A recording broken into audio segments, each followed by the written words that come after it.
Alright. Stream. I am also missing that, but I will do that in just a second.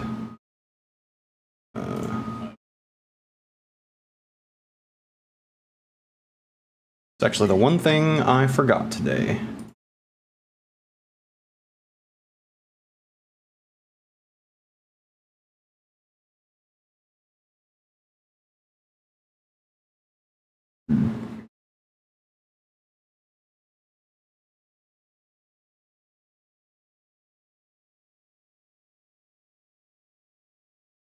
Alrighty.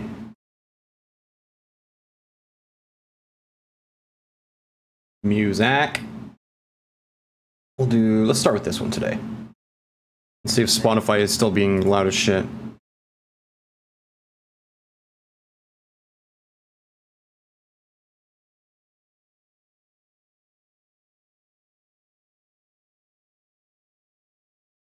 Okay, check the audios. Somebody make a noise. Okay, check the audios. What the fuck? Oh, it's set to my speakers. Okay, one more time. Audio check. 3, 2, 1, go. Hello. It's set to my speakers. Okay, one more time. Hell yeah. Audio check. 3, 2, 1, go. Oh my Hello. god. We're At least that was better than the reverb last night. Okay. Honestly. I would have rather had that. I need your microphone source in the mixer. Shut the fuck up. Yeah, but how long would it have taken me to stop laughing this time? Okay, shifting to our main scene for everybody. Alright. I guess Spotify is back to being normal today. I don't know what the fuck is going on. Oh, maybe not. Nope. That's only half volume, and that's usually about over 3/4 normally. Anyways. Yes, this audio is made of audio. I'm gonna restart. Gavin, are you ready? My good sir. Yes, I am ready to go whenever everybody else is. Alright. Smash. Restarting song Bye. for full effect.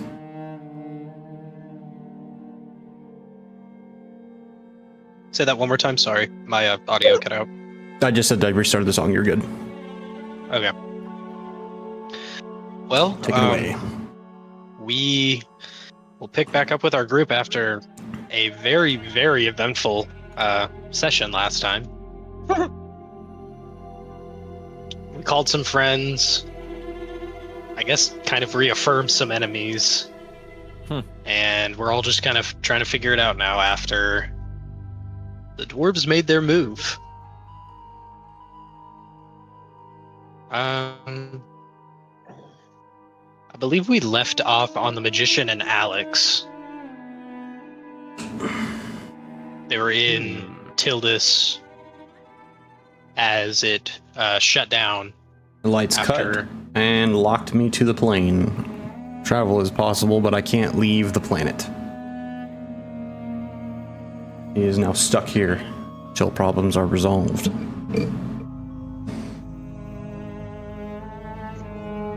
Then we are going to... Where was everybody else when that happened? I can't... Well, if we had properly dealt with the Seraphim issue, I would have probably gone back to tinkering with my sword, putting on the stunner. Okay, so you... I would have been over here. Okay. I was down in the cafeteria looking out the window eating food. While everyone was freaking out. I was determined to finish my food before doing anything else. Okay. So you were in the cafeteria. What were you doing anything specific, Seraphim, or were you just getting some food as well? I'm just trying to make sure before I jump back into things. Hey, Seraphim's then actually, just get some food. Okay. Maxon and Stone, did you guys have anything specific you were doing? What was I doing last? I don't remember off the top of my head. I think you just said that Stone was reading. Oh, I actually have an idea now. That Stone Okay. can do. He's gonna see if he can go. Maybe see if he can get like an attachment to his his revolver over to like a bayonet to be able to put his new like kind of sword at the tip of it, like a bayonet. Oh, you wouldn't be able to use this as a bayonet. It's like a It's two-handed that big. sword. Yeah. Yeah, Okay. it's That a makes sense. Yeah. Large sword. Okay, that makes. Yeah. Ooh, I like it even more now. Big sword.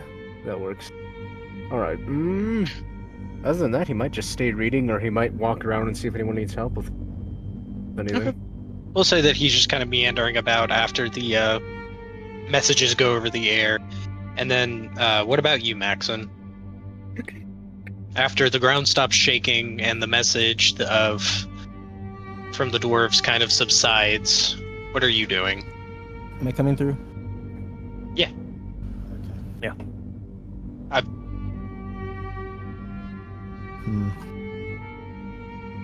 For now, I'm just gonna be up on top on the observation deck.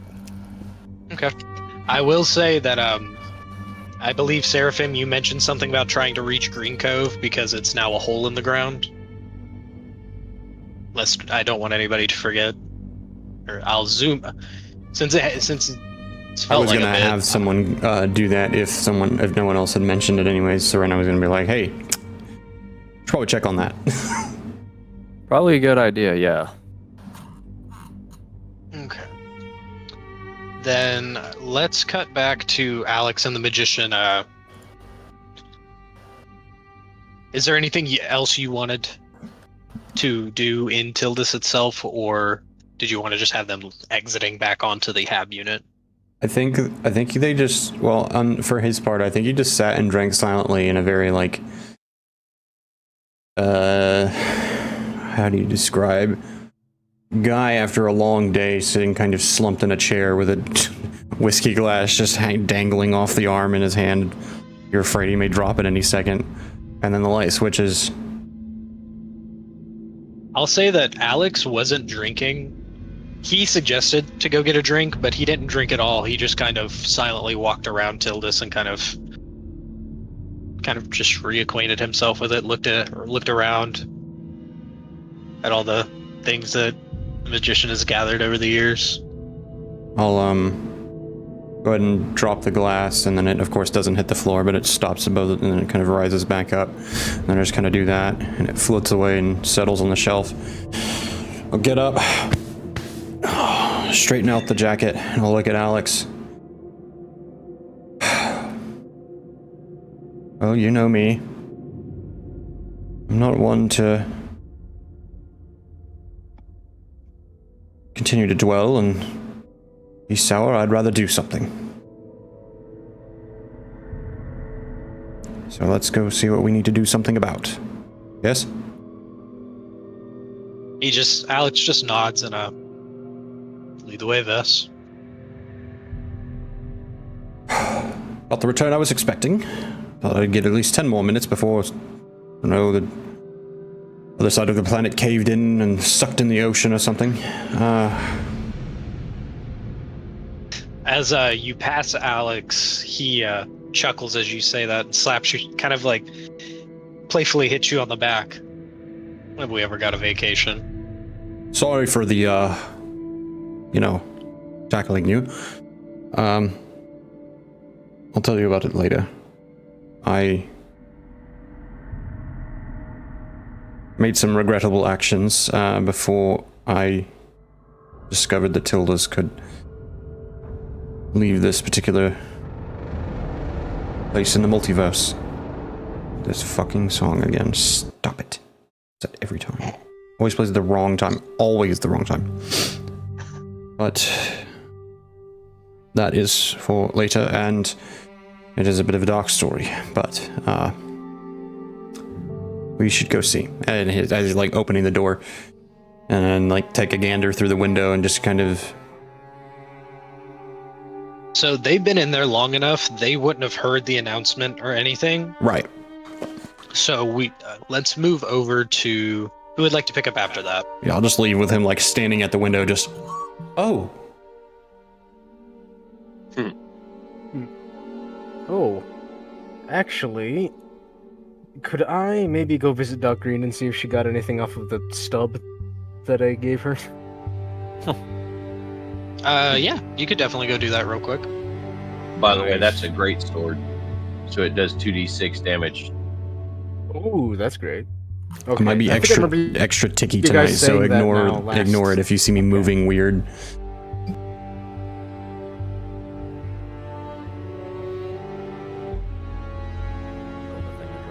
bring down my dice tray. Okay. Okay. So since you're in the command room right now, just walk down the hall. She's sitting at her desk. Okay. She actually, as you Let's walk read in, some of she's holding a containment, or not a containment thing, the glass slides that you put under microscopes with what looks like small red or small blue drops. I apologize. And she just seems to be kind of looking it over before taking it over to a microscope in the infirmary. And as you walk in, she just looks over to you, kind of holds it up in the air. I'm about to check some of your samples now. Coincidence you came by. Interesting. Would you like to be in the room when I make the analysis? Why not? I don't have much better to do at the moment. She just passes you, and as she walks by, you see she doesn't have one. She does have multiple, and not all of them seem to be blood or tissue samples. Some of them seem to be hair, a bit of bone marrow, just some bone tissue in general. That And then makes she sense. makes her way into the infirmary up to one of the microscopes on the wall, and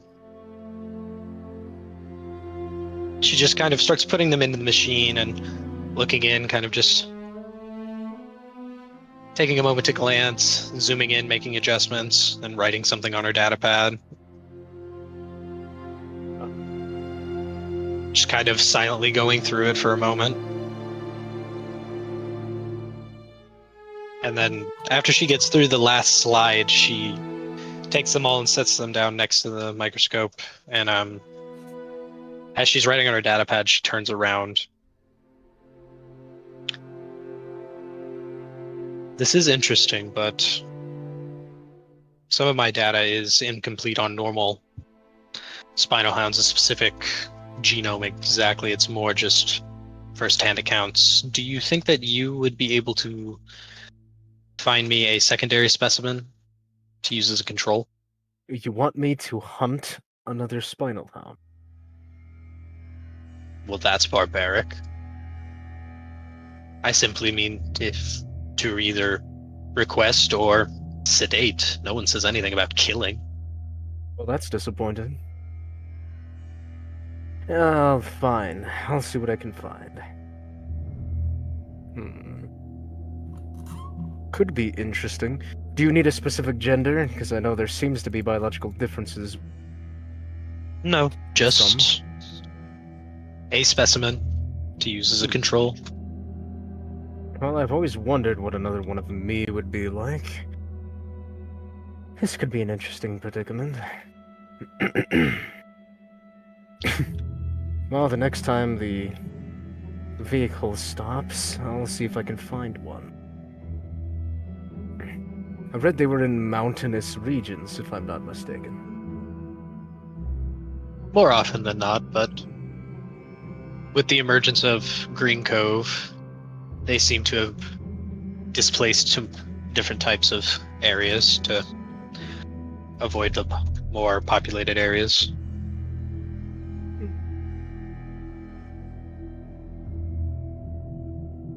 I will let you know if I figure out anything else, or if I find anything else. Yes. Well, I'll leave you to your business. And let me know if there's anything you need put back together, or... And she kind of looks at your tail, which is just kind of like still wrapped up. It's healing, but it's still chopped off. How's your wound doing? Honestly, it's kind of a... it's not really a wound anymore. It's more like a stub. but it's not fully grown yet, so I'm keeping it wrapped to hide the embarrassment. Very well. And she just kind of goes back to her work. I'm just going to walk and, I guess, go read where I was previously. Unless I run into Hammer, in which case I'll ask next time the vehicle stops, so I can go see if I can hunt down another Spinal Hound. She just, she kind of nods and gives you kind of like a hand motion as she just goes back to her data pad. That makes sense. And, so as you leave, you see that Hammer is in the command room, frantically answering various messages and calls that are coming in. He just seems to be, whether he's typing out messages to send them through, like, just like telegrams essentially, or if he is like he actually is periodically like pulling up like hollow messages and answering them with just yes, affirmative, we're okay. He just seems to be frantically going from one to the next, just answering different calls, sending out different messages.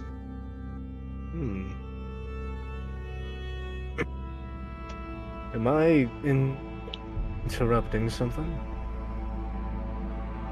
As you say that, he stops for a moment and turns and looks. No, just trying to answer comms. Alert Bunker A that we are still moving. Alert Bunker B that we will need supplies. Alert Sunflower City. He sighs and begins to kind of rub his temple as he says this. Trying to establish contact with Green Cove. If it's there. And he just kind of keeps typing, sending out messages. I haven't received anything yet from them. When I do, I will let you and your group know, because I know that you have connections there. Well, thank you. But I'd actually like to ask next time the vehicle will stop. You see, he just keeps typing, and he's like, I'm gonna be real with you, kid. I'm not sure. And he's just, you see now, he's not just typing. The liquid metal of his arms is like stretching out and making multiple like finger ends and typing like furiously almost. Giving him more fingers to type with. Well, that's a minorly disturbing sight. Ignore me. I'm asking because Doc Green seems to have requested of me to capture another of my species for testing. All right. You see, he takes a quick moment, pulls up on the route, and he just puts a pin somewhere on the route in between here and Sunflower City. And he says, "We'll stop here. So, if you can't find anything there, we'll add in some routine stops here and there." Thank you very much. Do not be afraid to ask me if you need assistance with anything. I am rather good at lifting heavy objects, as you well know by now. He looks over to you and he just says, "You ever done secretary work?" And he kind of motions to the keyboard in front of him as he takes one hand off typing. You could give me a quick crash course on how to use the keyboard. I reckon I wouldn't exactly take too long to get used to it. Don't worry about it. You just go take care. You go make sure your group knows that I haven't had contact with Green Cove yet. Alright, I'll go spread the word. Good luck Alright. with your secretary-ing. He just smiles and nods and just continues to start typing and sending messages out. Do you go to the mess hall first, or...? I would probably go to the mess hall first, because that's where I would assume most people would be at the time. Okay. Put him there.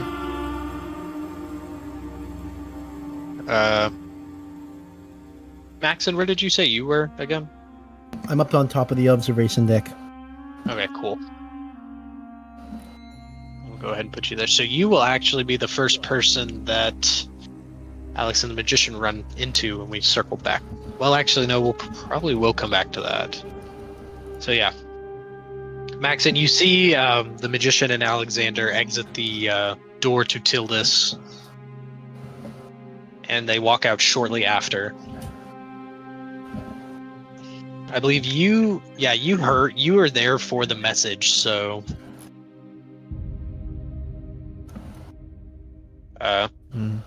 what are you doing as they exit out and just kind of look around? You can tell by the look on their faces they obviously didn't hear the message. They seem to have just exited from somewhere else. Trying to think if I want to say anything.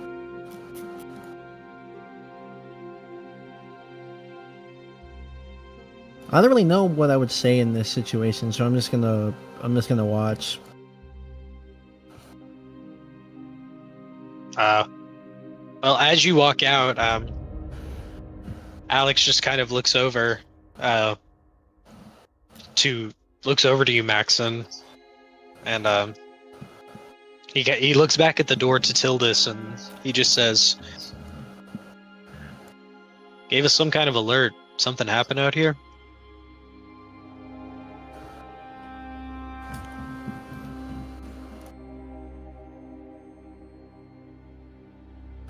Oh, there it goes. Okay.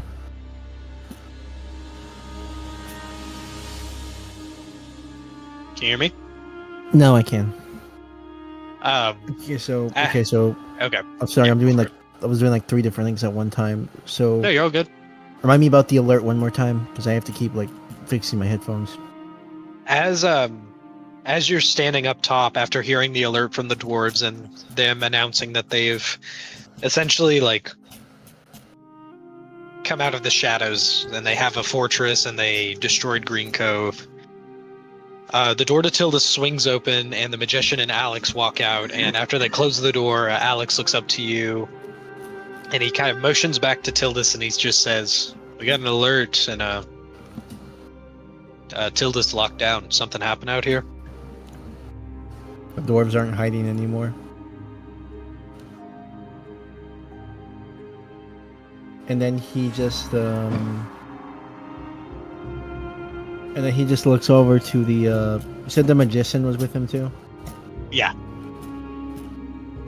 So then he says that to Alex, and he looks over to the Magician and he tells him all of Green Cove is gone now. What's a Green Cove?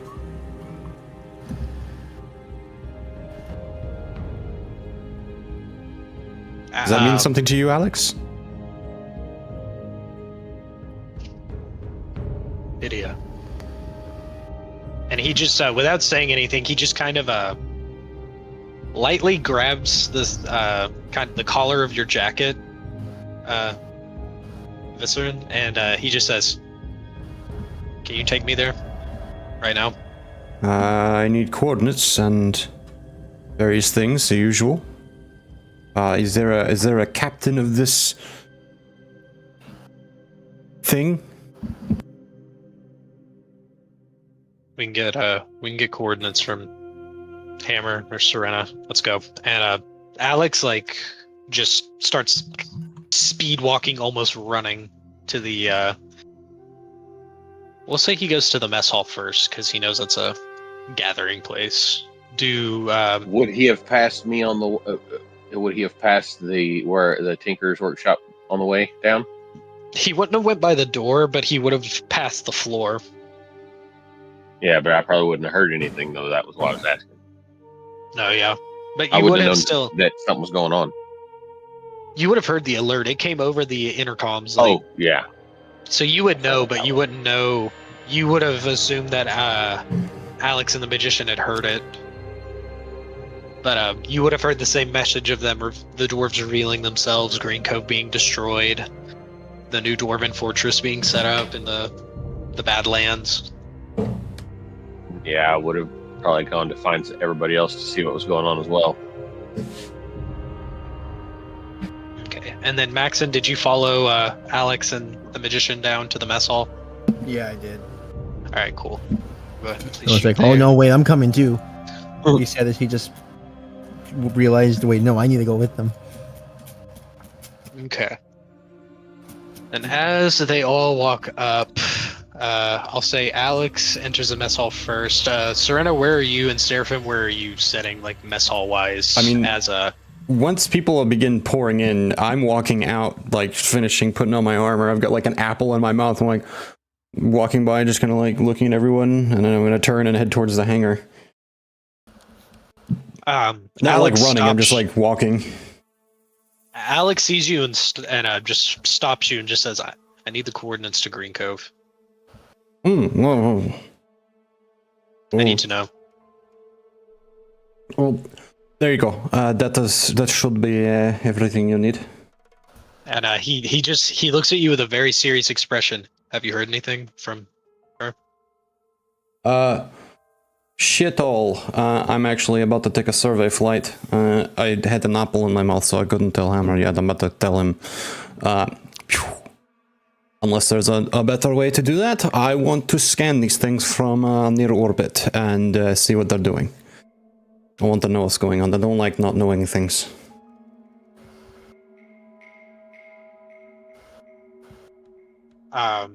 After, in the quick second you show the coordinates, Alex just walks back up to the magician and he just tells them the coordinates just offhand after reading them. Right. This is quite the group of random people. Are we going somewhere? She is apparently. Alex just looks over to the magician and just says, "We are too. We need to go now. I have to know that she's okay." Do you need backup? If we need help, I'll help. Can I say something? Just jump in. Okay. So Maxon is going to look to Alex and he's going to tell him.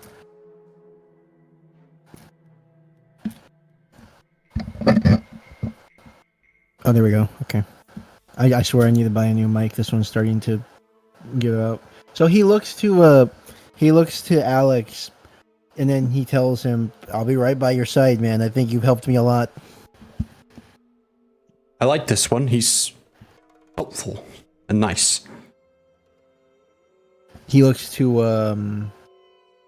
the magician and then just tells him, "I try my best." How many people can till this carry at a time, Vess? Easily everyone here. Quite a bit. We can take as many as we need. What is she We need to doing? go now. It looks like they're all going, except for that one.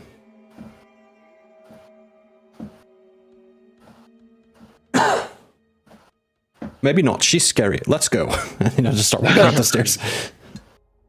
The Stone's gonna follow along as well. He's intrigued by the situation. I've already And like apart from that, he's radioed been up to bored, to so- Hammer, and I'm just like telling Hammer like, I'm taking Maxon's ship. I'm going to fly out. I want to survey with and scan these things to see what they're doing. I want to have all the information I can in Sado. I'm like saying this as I'm like sitting down and like strapping in. And then I'll patch in Maxon like, Maxon, I'm stealing your ship for good this time. Just kidding. I'll be back. He looks to her immediately and tells him, "Do not break anything, please." Oh, don't worry. And then like as the door has been opened already, and then I just proceed to do the most like it's like you have a really nice car, and then like a race car driver that you just met who's like a stunt driver is like, hey, let me drive it for a Heels minute. I'll out show you in something your really cool. car. And you just have to stand there and watch because it just like it lifts up and it looks like it's going to be a very gentle takeoff, and then it's like and then you just see like out in the distance, like far enough like where the door lets you still see, you just see the ship going just fucking take off, the fucking air drift, and then just blast off in the other direction. Fucking hell yeah, It's really like, oh god. As I Remind me said, not she's to not ever a fly with her. she's not like an Anakin like fancy like battle pilot, but She's not an ace pilot. she's a maneuverer. She can do some shit. She can run This is away gonna get and interesting. fly through things very effectively, but when it comes to dogfights, not really her thing. All right. So as Alex makes his way back up to Tildis, he just throws the door open and just enters it and leaves the door open for everybody else to follow in. I'll just like last time, I'd be like, didn't I just do this? All right. One or two of you go up to the top floor, the third one, and some of you go up to the second floor. I'm going to begin inputting information, and he starts flicking switches. And Why is there a door sitting in the middle of the... don't It's just sitting ask there. questions, just move. Well, technically, I haven't even walked through the door yet. He's Well, I just was calling asking, out what to you the as hell's he's- with the door? Seraphim just walks yelling in, out to no you. question. No questions. I was about to say, Alex walks in like he's done this 1,000 times. He starts like working the machines, like it's all just like slowly coming back to him. Like riding a bike. Fuck it. Let's go. I'll either get answers or I won't. And then, you know what? Just for fun, since we're new group, different instance, as we begin flicking switches, and I look around at everyone, and I input the coordinates, and I just kind of look around at everyone. Is everyone ready? And he gets like this kind of crazy look on his face. Are you? Always. And he'll flick he pulls out this pen out of his pocket and he flicks it at the door, and the door like shuts really abruptly. And he's going to slowly pull that horizontal lever straight down, and kind of as it comes to the bottom. And Wrong lever, wrong. then all the curtains roll back just like last time. There's like loud crackling, and then stars, mist, space, galaxies, nebulas, just everything surrounds us for a brief moment. About how long would you say? Just because I'm curious. I'd say it varies on the distance and the distance. So the just the word distance, like the actual physical distance, as well as like the interdimensional spatial difference of distance traveled. This case, probably In the grand scheme, it isn't very big. probably about 10 seconds. Really And really then, quick. To anybody that's looking over, Alex just has his eyes closed and is just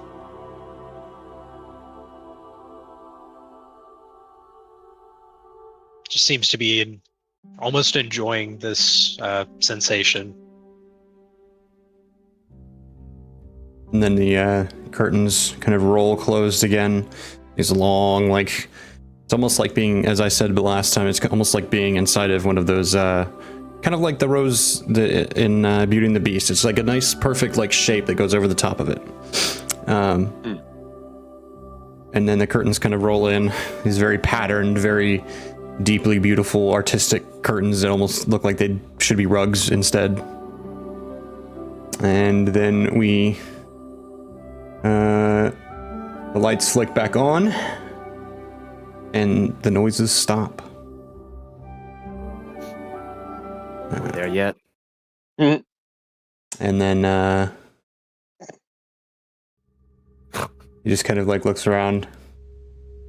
I think we are here. Alex just like just kind of moves past everybody to the door and just begins to open it. Wait. Not- If it is I follow quickly sinkhole, with a gun on hand on gun. yes, Seraphim also hand on gun. I walk Tread over, carefully. the magician walks over to a shelf and picks up like a ring and puts it on, and grabs a couple more things. And he's, okay, here we go. And as Alex very hastily breaks the seal on the door and pulls it open, it is open to not immediately the sinkhole, but essentially, I'd say like maybe 5-10 feet away from the edge of what used to be Green Cove. You would all be on the side. Yeah, it would actually be near that apartment complex that your old safe house was in, Serena. You can actually see some pieces of the building are still there, though they're mainly just pieces of foundation that didn't crumble and fall into the earth. Oh, look around since like first time here and just like, so what was this place exactly? Obviously some kind of post-apocalypse settlement, obviously, but anything else? It was a whole fucking town where the hole is. And I will say, Depressing. the bazaar is like everything is gone. There's almost no signs that there was civilization here. The biggest thing that you can see right now is actually the body of the giant creature that you all saw on your travels as it is laying dead. The stoneback Right at the is dead. Yep, the stoneback is laying. Holy fuck. I don't remember you Lame. saying, are the stonebacks pre-war as well? Do I know what these are? You would know that it looks a lot like a pre-war animal that was a hell of a lot smaller and didn't have mountains growing out of its back. I'm gonna walk over and flick out the pen and just kind of wave it over this thing for a quick like 5-second scan. But I will which is say- a detect magic scan, by the way, just to see if anything comes up. Habit. There is nothing of magic, but I will say, as you're looking at this, and to those of you that saw the actual stoneback when it was alive, whatever explosion event happened here, like picked up this stoneback and threw it from the water over to the shore where you are standing now. Like, it looks very like mangled, like almost torn apart. It's so massive that it's almost falling into the pit itself. It's just like barely sitting at the edge of the cliff, just hanging there. How in the fuck could we not feel this? This would shake the continent. Oh no, you guys did. Oh, we did? I went back and watched it. Yeah, it knocked everybody prone. It like rattled some electronics loose in the hab. Alex and the magician were the only ones that didn't exactly feel any of that. Yeah, everyone We got else a red knew light. about it. It was just them. Yeah, they had no idea. Now I remember. Holy shit. That's what that was? And Alex just looks over to the magician and just says, "This is where Ophidia was."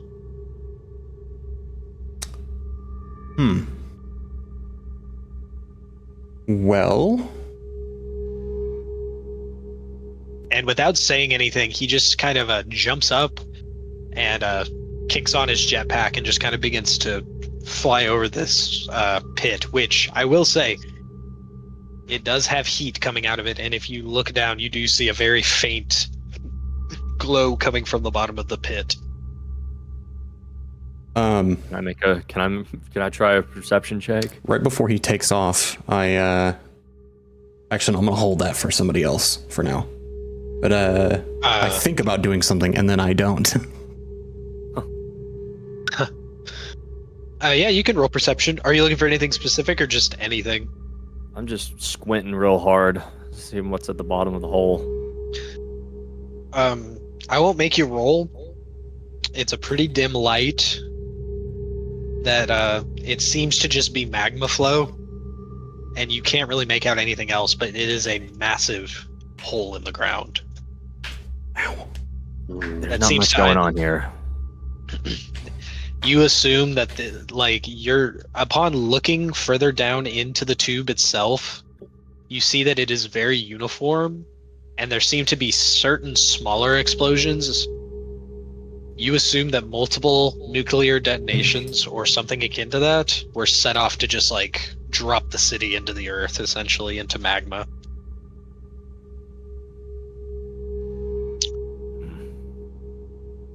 This is pretty coordinated. I don't know if anyone would have got out. Oh, will you in turn time. on the...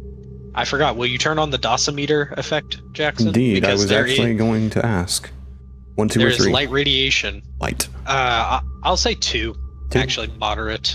Not enough for you guys to need to worry about suits, but if you stay here prolonged, it will start to cause effects. And once the dosimeter goes off, Seraphim, it kind of clicks in your head. They put together multiple nuclear weapons and put them under Green Cove, which would have required a lot of nuclear material. They have resources. They needed a lot of. They nuked this town, for sure. Everybody back from the hole. Back from the hole. That's why they intercepted our shipment. God damn it. They used it. Magician's going to go Question is, into how much of it did detective they mode a use? little bit here, and he's going to like not heed his warnings and step to the edge and kind of like squat down for a second. Tell me more of this place. Who ran it? What was going on here? Give me details.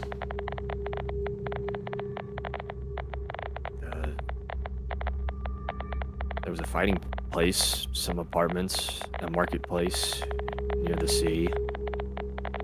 On the sea. On the ocean, whatever, shore. It's a trading hub. Yeah. You guys it would was- know. You guys would know it was run by bandits. The leader wasn't well known, but he was known to be a powerful druidic figure, essentially. That's the basis you would know for who led this place. But yeah, like everything else you said was yeah.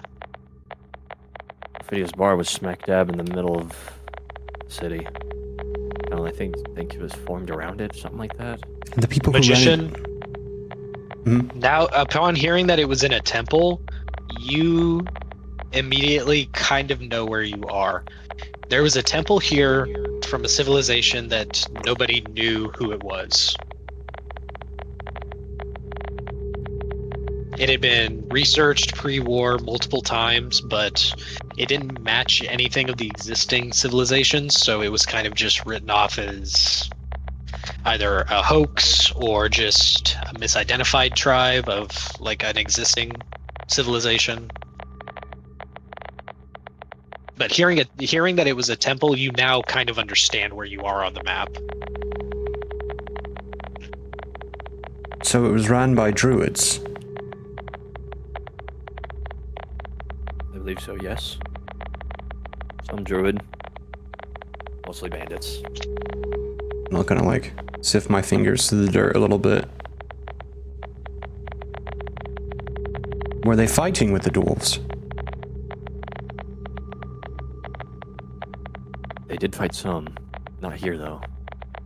You all, you all remember now that after finding that facility out on the outskirts of Green Cove, you guys contacted Green Cove and told them, right? Yes, we did.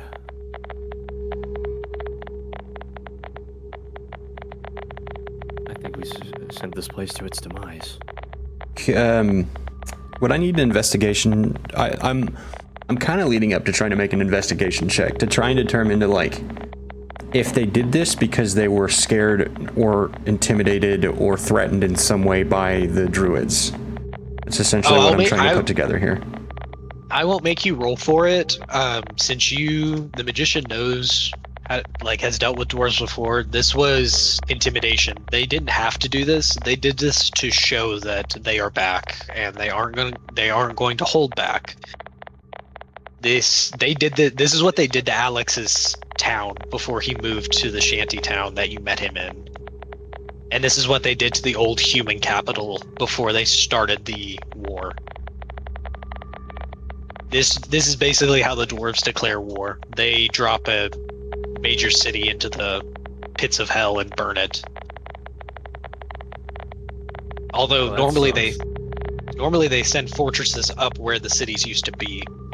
This is definitely, they're trying to send a different message. but this is textbook dwarven warfare on Urromos. It's that secondary message he's trying to piece together. That's what I'm trying to work towards. Figure out exactly what their full purpose for this. Obviously declaring war, as you said, but Seraphim, were you saying out loud that it was that when you discovered that they used the nuclear material you guys acquired to destroy Green Cove? Were you saying that out loud, or was that internal? I think he was saying it out loud. Then the minute he says that, Seraphim, it clicks. For whatever reason, why they had nuclear materials, this is specifically to tell this group to stay out of the way, because this is what happens when you interfere with our plans. You caused this. Am I also kind of piecing this together as like he's realizing this? Mm-hmm. No, yeah. The minute he says like they used the nuclear materials we acquired to do this, we sent this place to its own demise, you immediately connect the dots because simultaneous, like same realization. I'll kind of look back at this group.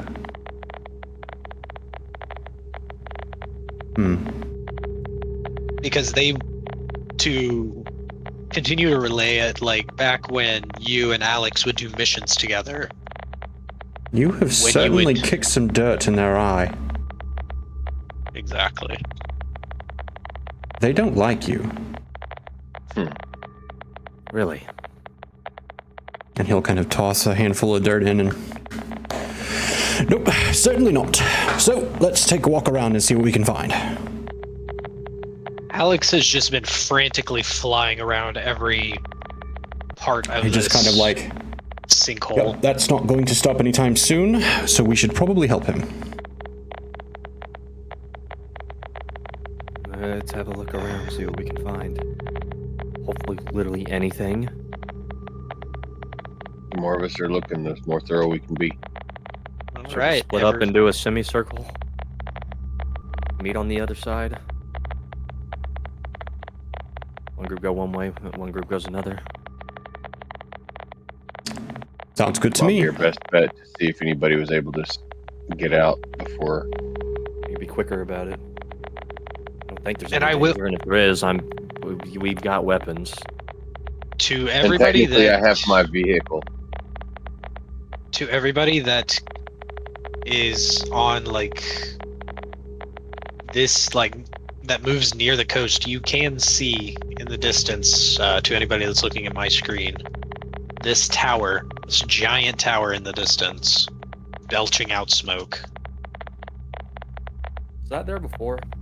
No. I can tell you, wasn't. no. That was not there. That was an empty island. As someone who looks at maps often, yeah, that's I mean, not. I think do, but that came up. I didn't know if when that was the castle like. came up. I didn't know if that was above table. I didn't know if that was there before he just didn't put an item. New as that random airdropped O'Reilly's in the middle of town. Auto parts. I swear to God, there's one over on the south end of town that just they fucking airdropped it in. I don't remember any construction at all. It just was just there. It's fucking crazy. Apparently, O'Reilly works for the bourgeoisie. They have secrets we don't understand. The Santa Claus of O'Reilly dropping down presents for the good boys and girls. But Magician's just gonna like look at everyone and say, "I'm going this way," and he's gonna walk the counterclockwise and start Got looking. good eyes. I'll help you on your side. Okay, everybody give me, I guess, if you're doing investigations, roll investigation. If you're gonna like keep lookout, or if you can come up with a reason to give me to do a perception instead of an investigation, I'll hear you out. I'm gonna stop before I get too far and go, wait, I forgot. The freaky one with the wings, come here. I'm going to wave my hand through the air and then touch you in the middle of your forehead. And then for like 0.2 of a second, you see time and space bend before your eyes, and then nothing. And then you just kind of feel like there's a lot of opportunities. I'm gonna cast Fortune's Favor on him really quick. And then I'm going to start walking away. That is me, correct? You were talking to? Yes. Awesome. He knows what fortune favors does. Fortune's favor. He gets to re-roll. It's essentially advantage, kind of. He gets to essentially. The explanation of the spell is you get like a redo Basically, on a luck roll, roll. pretty much. Yeah. It's kind of a oh shit. Let's try that one more time. How long I like does it the last? idea that in this spell, it's not really like you're casting it on him. You're just keeping an eye on Raziel, and when he fucks up something, you just go, uh-oh, and turn back time. How long does it last? Little gift from Valdonis. Give me a moment, and I will tell you. I mainly ask because if I don't need to use it, I wasn't planning on, and I rolled a 19 when he said, let's do a roll, and I was waiting to see what I was rolling for. It takes me 1 minute to cast it, and it lasts for an hour. I can cast it at a range of Cool. So I 60, got 60 feet, so I just kind of point at his forehead. So from your perception, Raziel, fuck if you know what You the fuck literally just pointed happened. at I me just and I was pointed like, at you, and then "What?" time and space bent for a second, and got lightheaded. What the fuck did you just do? Not to worry, it's helpful. Like not turning around, just still walking. Still walking. Shepard's still trailing behind. No delays. I guess Stone's just gonna look out because he has nothing better to do. Then yes, I Oh will shit! hit clockwise while he's going counterclockwise. I'm assuming we're like roughly. Why is it locking? Yeah, that's about where you guys would be.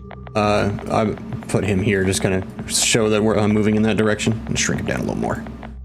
Seraphim is just in order to use a perception check.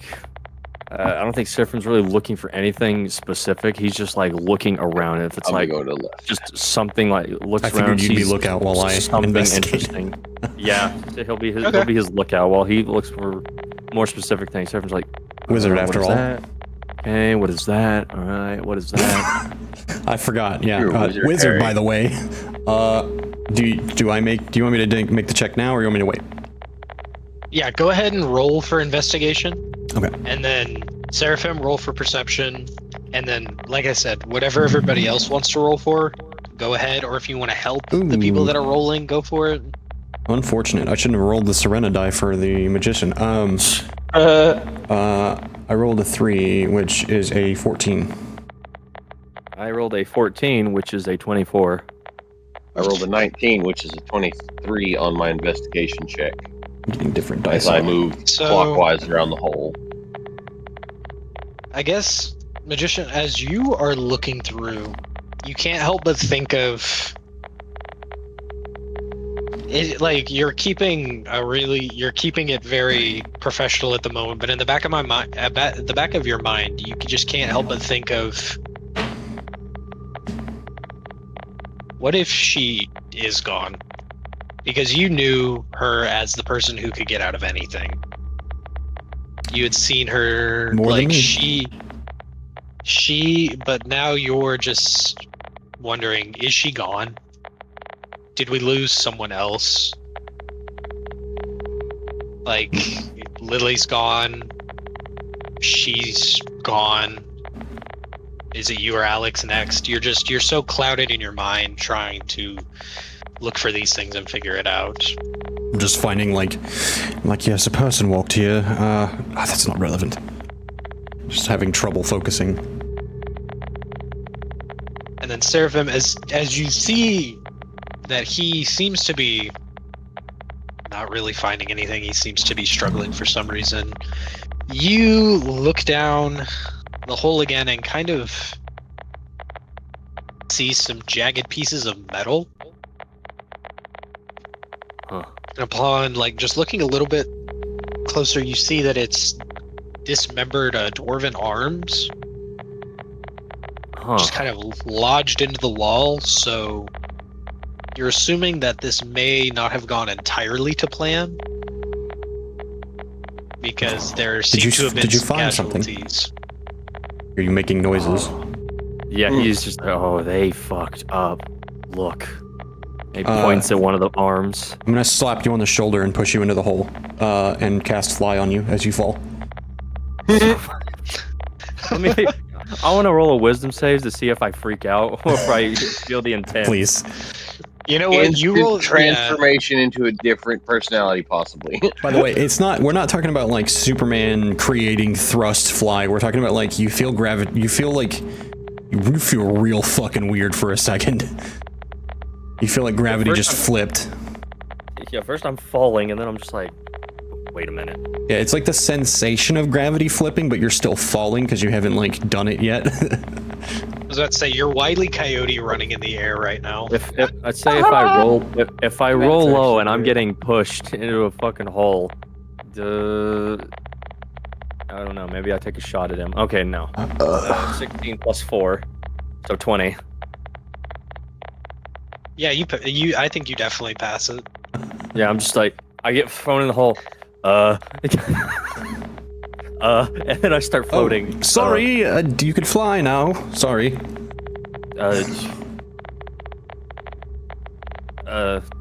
Grab arm. I guess try to fly up. Actually, you fly up with no issue. Actually, before I fly up, well, I fly up with no issue. Figure give you an opportunity to also like kind of look around too at that layer. Yeah, I was saying. Then I start going back down. Wait a minute. And I'm just gonna start fucking. I'm gonna Hawkeye him too. I'm watching him very closely. Specifically, how far down do you fly in feet? Ooh. Oh. Or do you just kind of take it cautiously down? Oh no. Seraphim holds the arm in his left hand, and then he pulls out his gun with his right, and then I just fucking start going down as fast as I can. I will say the arm you saw is about 20 feet down, and when you get to about 15 feet, it gets a little warm, and you may have to make a roll. I'll call down to you as well, and I'll say, "Don't go beyond 240 feet. I can't shoot anything if you're that far down." I can shoot something in that far. Yes, but I can't help you. I'm good. I got this right here. So do you fly down and make the roll to get the arm? Yes, I will roll. What am I rolling? I will say roll a Constitution. Con save. Alright, that's still not that good.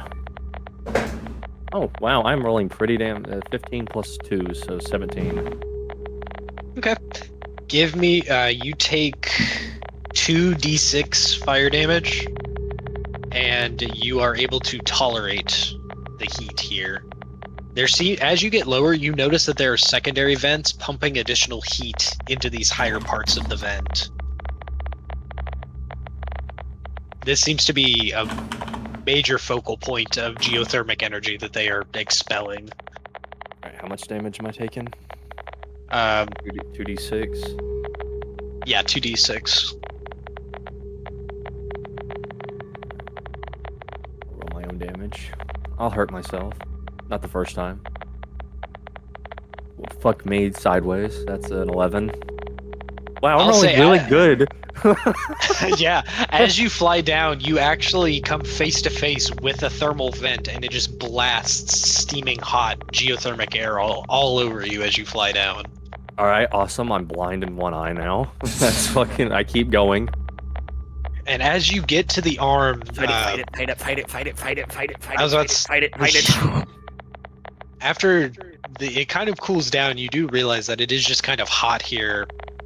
But as you get to the arm, you see it's not just an arm. It is essentially the upper torso and right arm and head of a dwarf. Oh. In the rock, reaching up. Just kind of like fused into the wall almost, reaching out at you. Did you find something? You stopped. This is more than an arm. How far down is he? He is 20 feet? Yeah, 20 feet. Lower your arms and raise your neck. I'm going to appear behind you. And then I disappear and reappear behind him in like kind of a flash of like little white lights. I want to get a look at this thing for myself. So I just appear and I've like got my arms around your shoulders, just hanging on. This might be a bit precarious.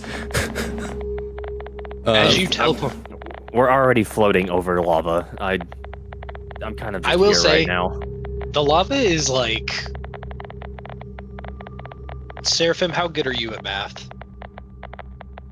Depends. I'm a med student. It's pretty fucking far down. I This would shit's say, deep. yeah, like I know But, math. My character knows math. I don't know math. But my character knows math, but he's not eloquent, so... Yeah, this goes down a really fucking long way. Indeed. Do Now we that- want to take that squirming thing? I thought of... This is a... Do you know what this is? I can tell you what this is. Do you know what this is? I'm guessing that's a dwarf. That's a dwarf. It's a You, dwarf. I know what it is. yeah, magician, you would You do know now. that, like the dwarfs, they had just converted themselves to machines. Like you probably had like 2-3 engagements before they fell off the face of the earth, but you did fight them when they were machines, and you know that it is a fucking bitch. Is it like a full one or most of one? It is the upper torso, right arm, shoulder, and head, and like neck. Everything but like the left arm and the lower half. It's kind of like sticking out, almost like it was trying to pull itself away from something. But it is like arm reached up towards the top of the hole. But it seems to be like fused into the wall. So my I have like an advanced mage hand that's a bit like a bit more useful, but I doubt that's going to be what I want. So,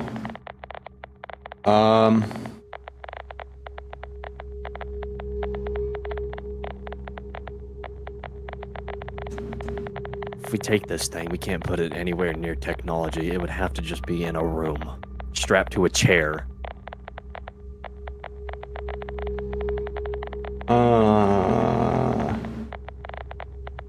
Missing a spell. Fucking hell.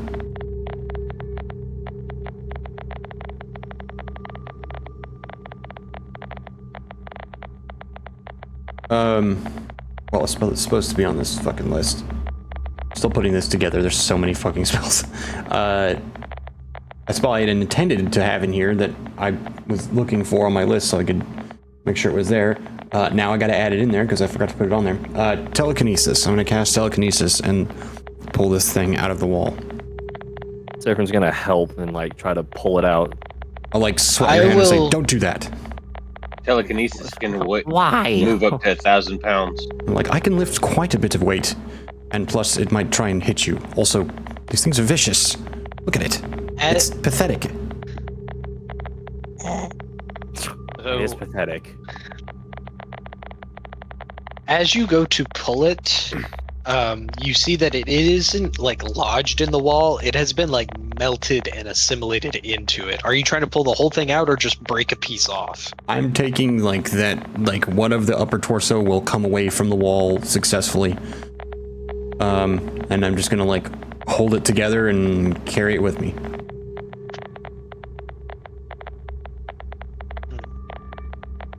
Well, I'm levitating it, but you know what I mean. Yeah. What if I kick the wall real hard and I can't launch it? believe I As forgot to as put you this go on to there. you go to pull on it and it won't come like unlodged from the wall.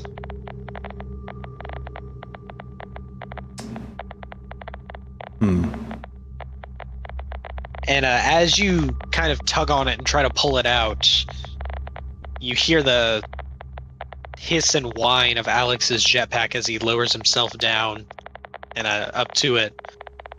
And he just kind of Can you believe looks at it this for a thing? It moment. won't come out of the wall. What if we kick it real hard? And without saying anything, Magician, you see as Alex just kind of looks at it, and you see beams of sunlight shoot from his eyes. I'll and grab it as he's cut doing it. that. I will say above table, he couldn't do this beforehand, but he is just like, you see he's just very precisely cutting it off of the wall, and then he severs it, and you feel it actually like drop into the telekinesis. Ah, that's much better. Okay. And I'll lift it up and just like launch it up over the side. Thank you. And then I'll disappear again. He just floats up. By the way, the teleporting is new, Alex. after the magician Is it almost was like it's showing off to each other? And this One is just can like teleport, one has it Superman looks eyes. weird. It's not like a regular teleport. Also, he doesn't teleport. That's not a thing that he does. As you materialize back to up at the top, Alex flies back up and then drops back down. And he just kind of chuckles and looks over. I'm not the only one that has new tricks. Ah, well, you pick up things as you travel around, and exposure to the astral realm has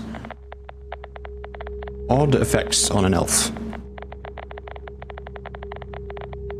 Not the same as I was before. I guess taking a sun to the face can do a lot to a human too. And he just kind of like shows off, like just kind of shows off his arm, and you see like the almost like veins or fractures of like solar energy just kind of like running down his arms, and like his eyes glowing now where he used to just have normal like pupils.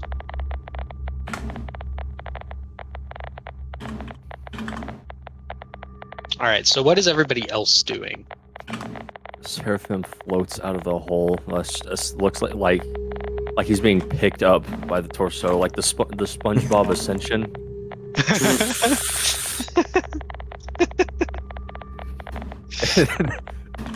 And then just like gently goes back down, and just kind of lays on the ground.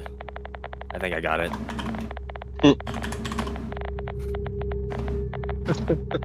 Did my 23 going to the left of the hole find me anything? In investigation? Yeah, what's group 2 doing? Yeah, I'll say that you were able to find some leftover scraps of armor and things that seem to be left over from the Greencoat bandits, as they probably attempted to do something akin to a last stand against the dwarves before they just dropped the city below. You do see that there are a lot of tracks leading out of Greencoat, so you assume that some people were able to get out, but it's just a bunch of random tire tracks, animal tracks. It was definitely in a hurry. Well, at least somebody survived. And I will radio that across to them so that they know at least somebody survived. We might be able to try and track down those survivors to see who all made it. Okay. Maxon and Stone, what are you doing? You are part of group 2. Are you gonna do either of you want to make an investigation or a perception roll? Should I Kinda I look think around. I'll make an investigation check, you know, because Stone's got that nose to sniff around for things. Alright, roll plus your investigation. Alright, let me look at the play sheet here. I'm gonna and use, it closed itself again. Okay. Stone, I'm gonna use my my option to give you the help. So Investigation. The help action. if I help him, does that mean he rolls with advantage? Yes. You Yes. can either roll with advantage or you both can roll Yeah. for the same thing. You can both try, or you can help one or the other. You usually want to help someone who's staff. That is a 16. Did you roll with advantage? Roll it again just to be safe, Roll Sharp. again, just to be safe. Yeah. And choose the higher. Okay. Do it again. Do it. That is 8, so 16. Alright. I'm just gonna follow behind him. As you all are kind of trailing behind Raziel after breaking off from the original group, Stone, you kind of start sniffing around, looking for anything. and you find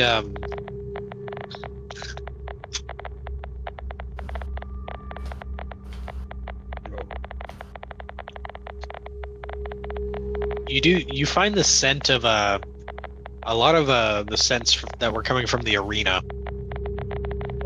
No. You're assuming that before whatever attack happened here, they were also still having trouble putting a lot of the animals and fighters from the arena back away. There seems to have been a really big revolt as well before the whole town just went down below. Do I see any remains of said arena around where I am? Oh no, where the arena was like almost in the middle of Green Cove, and so it's just gone. I guess I'll keep looking around. Okay, as you do, you just see there's just seems to be just kind of some scraps of cloth, a couple of there are a few corpses around, they seem to just be travelers, a few bandits here and there, some just random assorted like scrap metal from vehicles and things that just didn't make it out in time.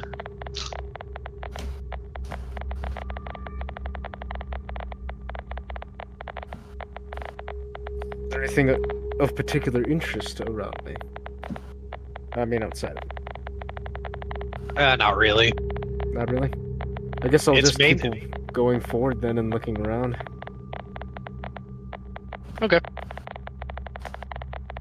However, I will have my sword drawn and ready, just ahead of time to make sure. There's a I was bad about to say feeling that- about this place. The only thing alive that any of you have ran into right now is just small, scared wildlife, like some birds flying through the trees, some small, like, jungle creatures kind of swinging through the trees, moving around.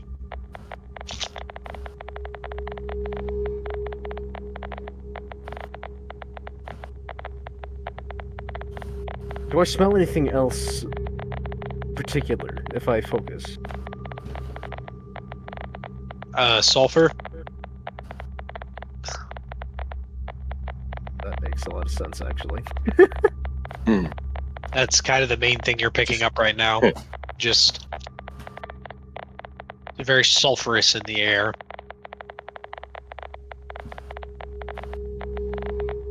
I'm just gonna keep myself alert and I guess keep Okay. looking around. I will say- have nothing better to do. Around the time that all of you kind of begin to look around, you see like Seraphim, the magician, and Alex all kind of come back up on the other side with with the dwarven corpse. Now kind of circle back to you guys. We found one. Huh. Now we have a bit more than that spinal cord to study then. That's good. Try and find some weaknesses we don't know about yet. Yeah, we might need to keep this thing away from anything technological. I'll just kind of have him floating in the air, just kind of like turning upside down for like way too long, and then turning back up again, and just kind of like floating there. Is it active Gravityless. in any way? He said it was swatting at us, Perception roll. right? Or did I misinterpret that? No, the pose it was doing, it was reaching up, but it wasn't moving. It was just reaching up towards the opening at the top of the pit, but it wasn't moving when you interacted with it. It is just floating immobile in the air as you all are looking at it. That is gonna be 17 for my perception check. Because I'm throwing my flash genius on top of my low perception. As far as you can see, it doesn't look like it's moving.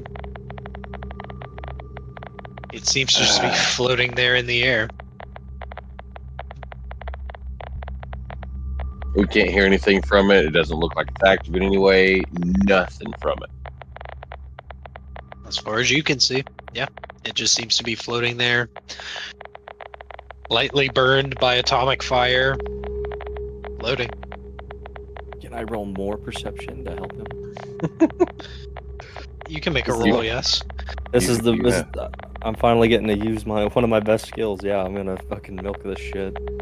That cow's gonna be dry. Jesus Christ. 27. Ooh. Moo, motherfucker. Well, Seraphim, I'm looking at this thing hard. He's giving It the seems to be fucking K-pop demon hunters doctor guy. If anybody's seen that shit yet, it's so funny. God, I think I've heard of it. that seems to just be a floating Never hunk of watched metal. I think I can say with certainty. This is just scrap at this point. I think we might not have to strap it to a chair, but I still don't want to sit it next to a computer. I will also say, Seraphim, as you're looking it over, you notice that the back of its head and what looks like its kind of semi-exposed spinal column looks nothing like the spine that you all saw from the victim. Spine's different. That's gonna have to be a comparison I'll have to make. Is there a box, length of cable, chain, anything like that laying around that I can add to this equation?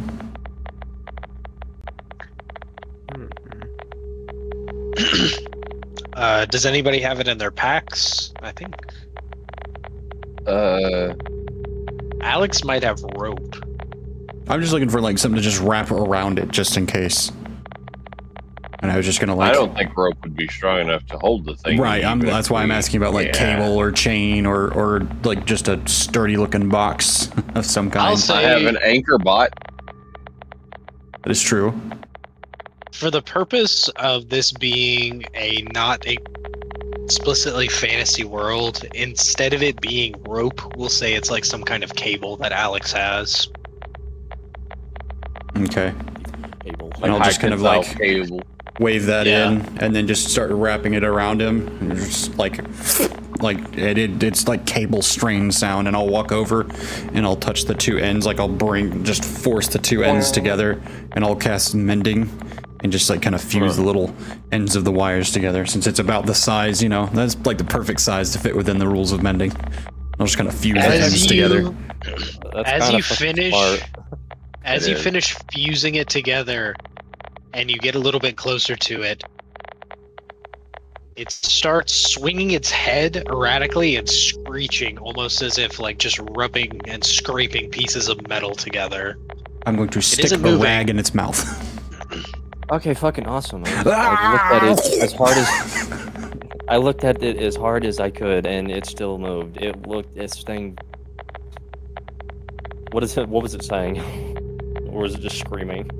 It was just screeching. Like, it wasn't saying anything intelligible. It was just, like I said, it sounded like just metal scraping together. And when you stuck that, whatever you stuck in its mouth just got, like, immediately just, like, caught fire and shredded, and it just keeps screeching. Ah, damn it.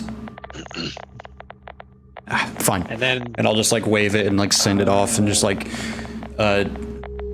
send it towards Tilda's. Door flies open. It flies in at a ridiculous speed, and the door slams shut. Like, that'll teach you to talk too loud to me, young man. You better hope that thing didn't bite a lever or something. Because you don't want it to take your door. I doubt it's getting out of that anytime soon. I was about to say, I It rolled. couldn't pilot Tilda's if it wanted to. It only works for me. Don't tell anybody I said that. Noted. Seraphim actually notes it. I just look over and he's like, It's written in Celestial. So it probably just looks like fucking gibberish. a little sticky notepad. But after it is thrown away, Alex is just he just kind of looks out over the sinkhole, and he's just kind of quietly saying to himself, "Just please be okay." I'll also point out, because we haven't really talked about this yet, that I'm just doing like straight up magic shit, by the way. This is not like Raziel's stuff so far has been very explainable, mechanical technology, like a very explainable thing. Everybody's things that they've done, this is just explicitly magic shit happening in front of your eyes. That guy was just floating. And then I fucking threw him, I just waved my hand. I'm just waving my hands and things are happening. I'd like to point out to the people living on like a normal planet, relatively speaking. Point out that at this point in time, it should be impossible for Serena to still refuse to believe magic at this point. Oh, it's not a refusal. It's more of like a I'm good. I want to be away from that shit. Also, we're doing a scan survey. Somewhere else. I want to know what the shit looks like. Question. That wasn't to save myself from playing two characters. I just simply, that's what she wanted to do. Yeah. Here's a question above board for the wizard. What's that? Do you have scry? No. Okay. Not his thing. Just checking. Space, moving through space, space-related, lifting things, flying, obviously, but not in the traditional explanation of flying. Sure. Bending space and time a bit. Because, like, from Alex's perspective, I don't do teleport shit. But joke's on him, because I can do that now. I figured it out. I also might have cheated a little bit and went to a fantasy world where there are elves that cast teleport at, like, 5th level instead of at 7th. But, you know...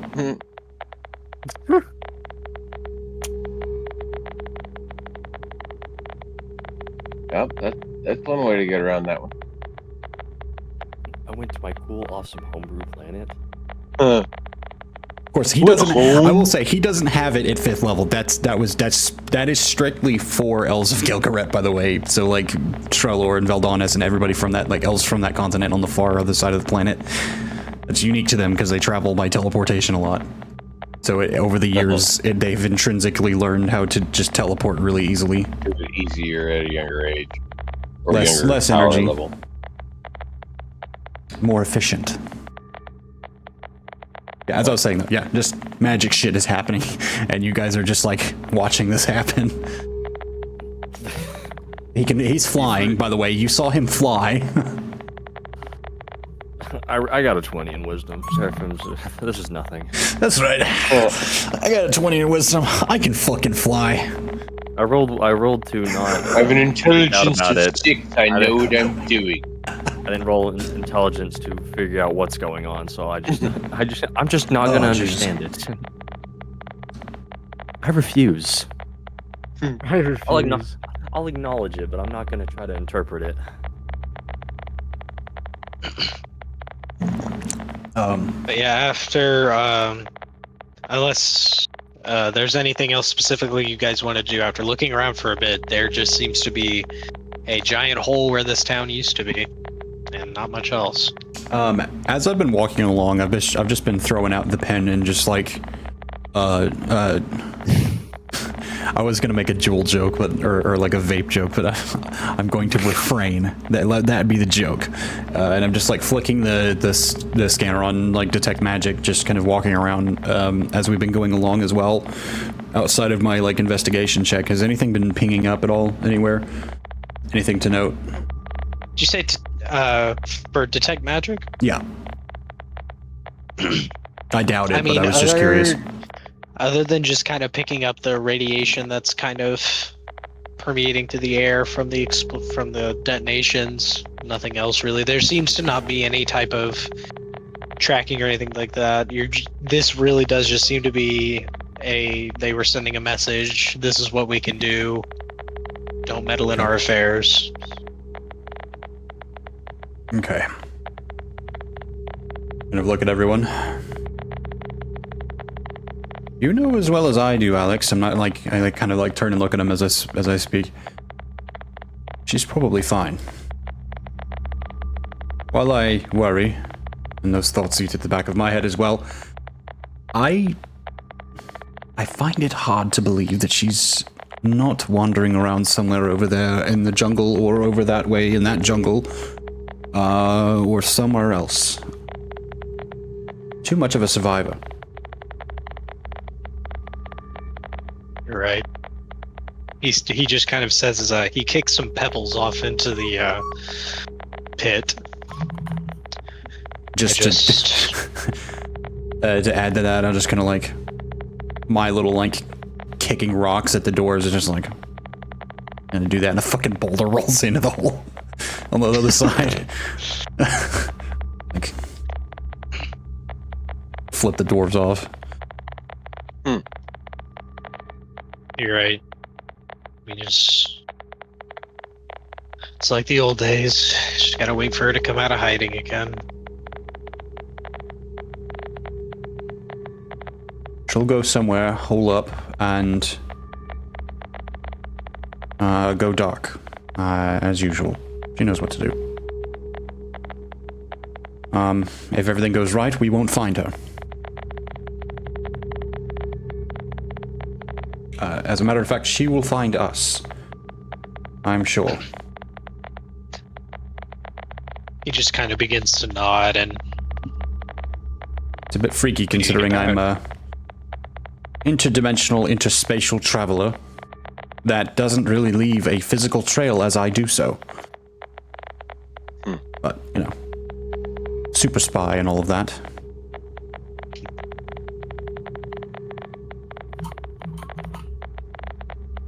alright. And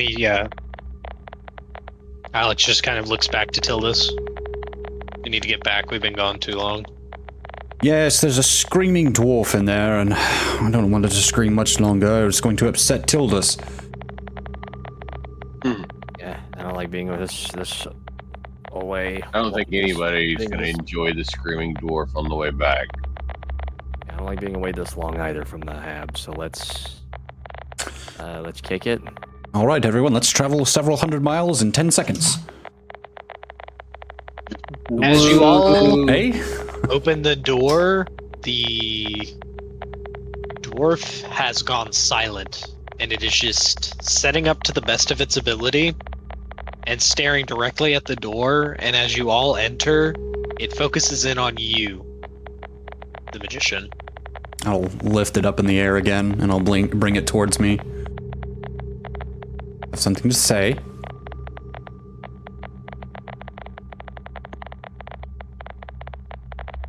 Good to see you. And then its head just falls after it says that. It just falls completely limp. What did it say? Good to see you? I was a little quiet. It is good to see you again. And welcome back. Intriguing. I'm going to wave my hand and just like it just moves off and just like it push it up against the wall, full 1,000 pounds of force, and it just like sits there. And I'll just ignore it for a minute. Same as before. Just punch in the things, push the buttons, you throw that lever, and then twist that. And then, no, don't pull it. Twist that one as well, and pull the other one. I just start pushing in buttons. And we will disappear and reappear. All right. Then we will get back to the hab,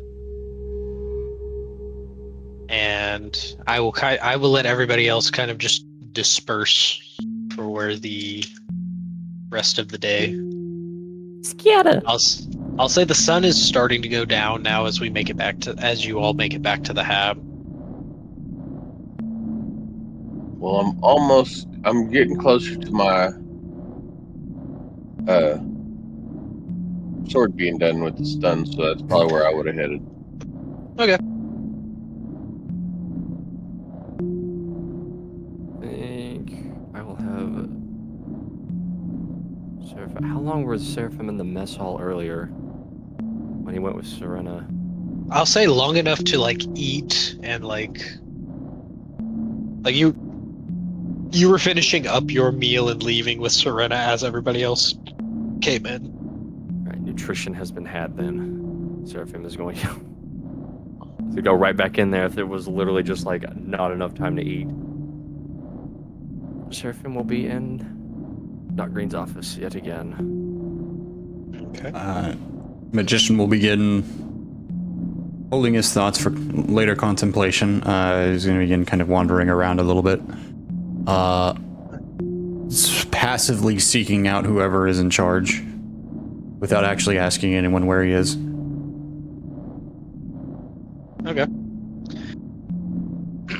I will say that after some looking and digging, he would kind of figure out.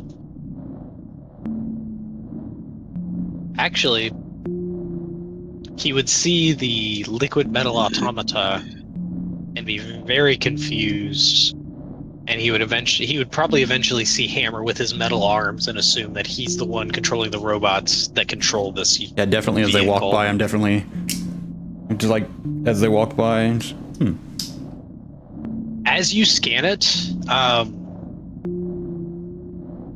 strange. You know what? Hold on. Let me think of a way to explain this because I didn't really think about just how. As the magician scans it, he gets glyphs that look kind of like Dwarvish, but also kind of not. What languages does he know? Old Dwarvish, Elvish, Common. Hang on, I'm going off the top of my head. No, yeah, you're all good. I was just curious because I know he's a I don't know if there were higher level character. I need to count up all the languages I'm supposed to know. I'm not sure if it's more than that. There's so much. As I said, don't make a level 17 wizard. Start at the bottom and then work your way up, and add levels as you go. This has been a fucking nightmare. Okay, so Elvish, Common, Old Dwarvish, and Sylvan. Okay. There's a lot to remember. So it looks like Dwarvish, but at the same time, you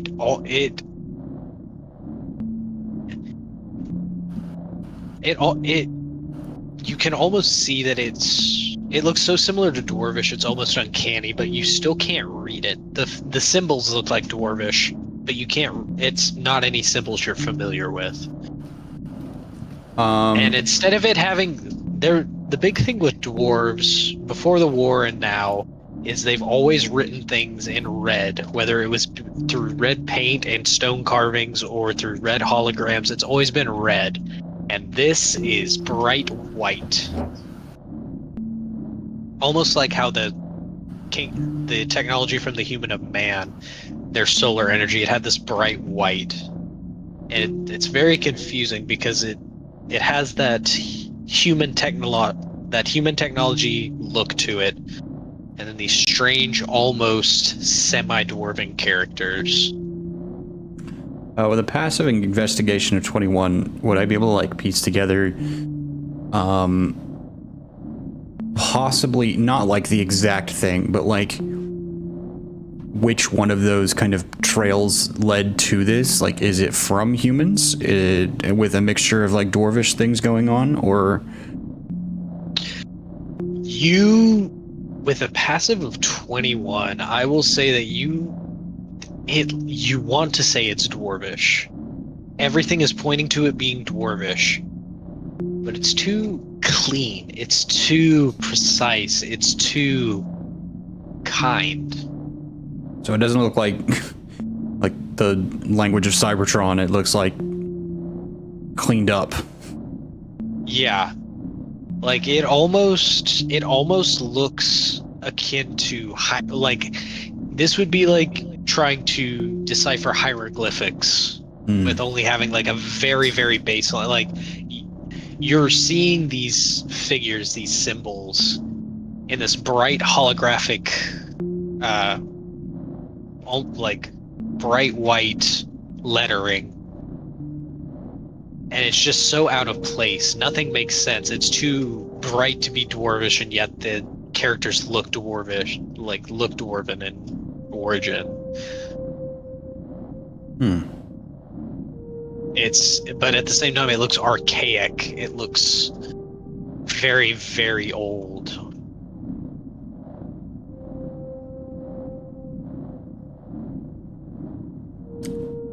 Uncertain of like how to feel about all of these like interestingly combined details, I'll just kind of knock on its head twice. It just almost immediately snaps its head and looks over at you. And after a moment, you just hear a voice. You are a new visitor? That's interesting. You can see through these. Sure can. And you see the automaton hold out a hand, gesturing a handshake. Captain Hammer. The Staff magician. Sergeant Hammer. And I'll shake the robot's hand. As you grab it, it is almost unmistakable. That is some kind of... It's mithril in almost a liquid state. You're very intriguing robots.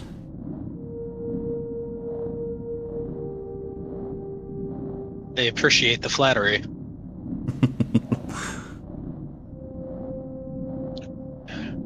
Where are you currently? He says that, I don't. I'll come find you so we can make a proper introduction. I'm not sure. Somewhere.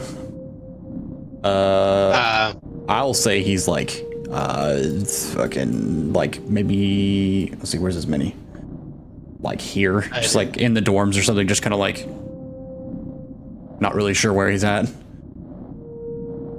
We'll say as you're kind of walking around and you kind of make your way out, you see Hammer standing at the end of the hallway. Hello. Staff Sergeant Hammer. So right. Okay. I'll reach out my hand. Do we shake again, or does that count? I don't. I'll shake your hand. He just very quickly shakes it, and then he says, "Do you have any questions? Anything you need from me?" I realize that you've kind of had an unannounced welcome. I would need a calculus calculator to determine exactly how many questions I have. As we don't have one of those next to us, I will simply ask...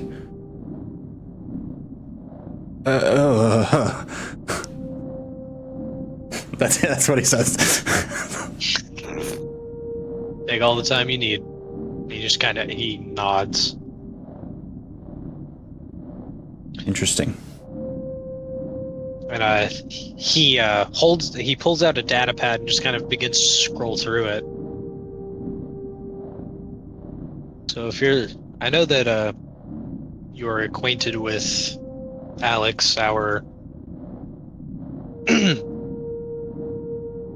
special individual. Are you also from before? Indeed. A bit further back, but yes. He kind of just begins scrolling. Do you have any records I'd be able to access? At your discretion, that is. I'm not one for clearance or following orders. It was never really my thing. I helped the military, but direct affiliation was loose. I'm sure there's something you can find on me, and some of my exploits. I at least originally wasn't one for fighting. I mostly moved people, and then would defend them in the cases that was necessary. But...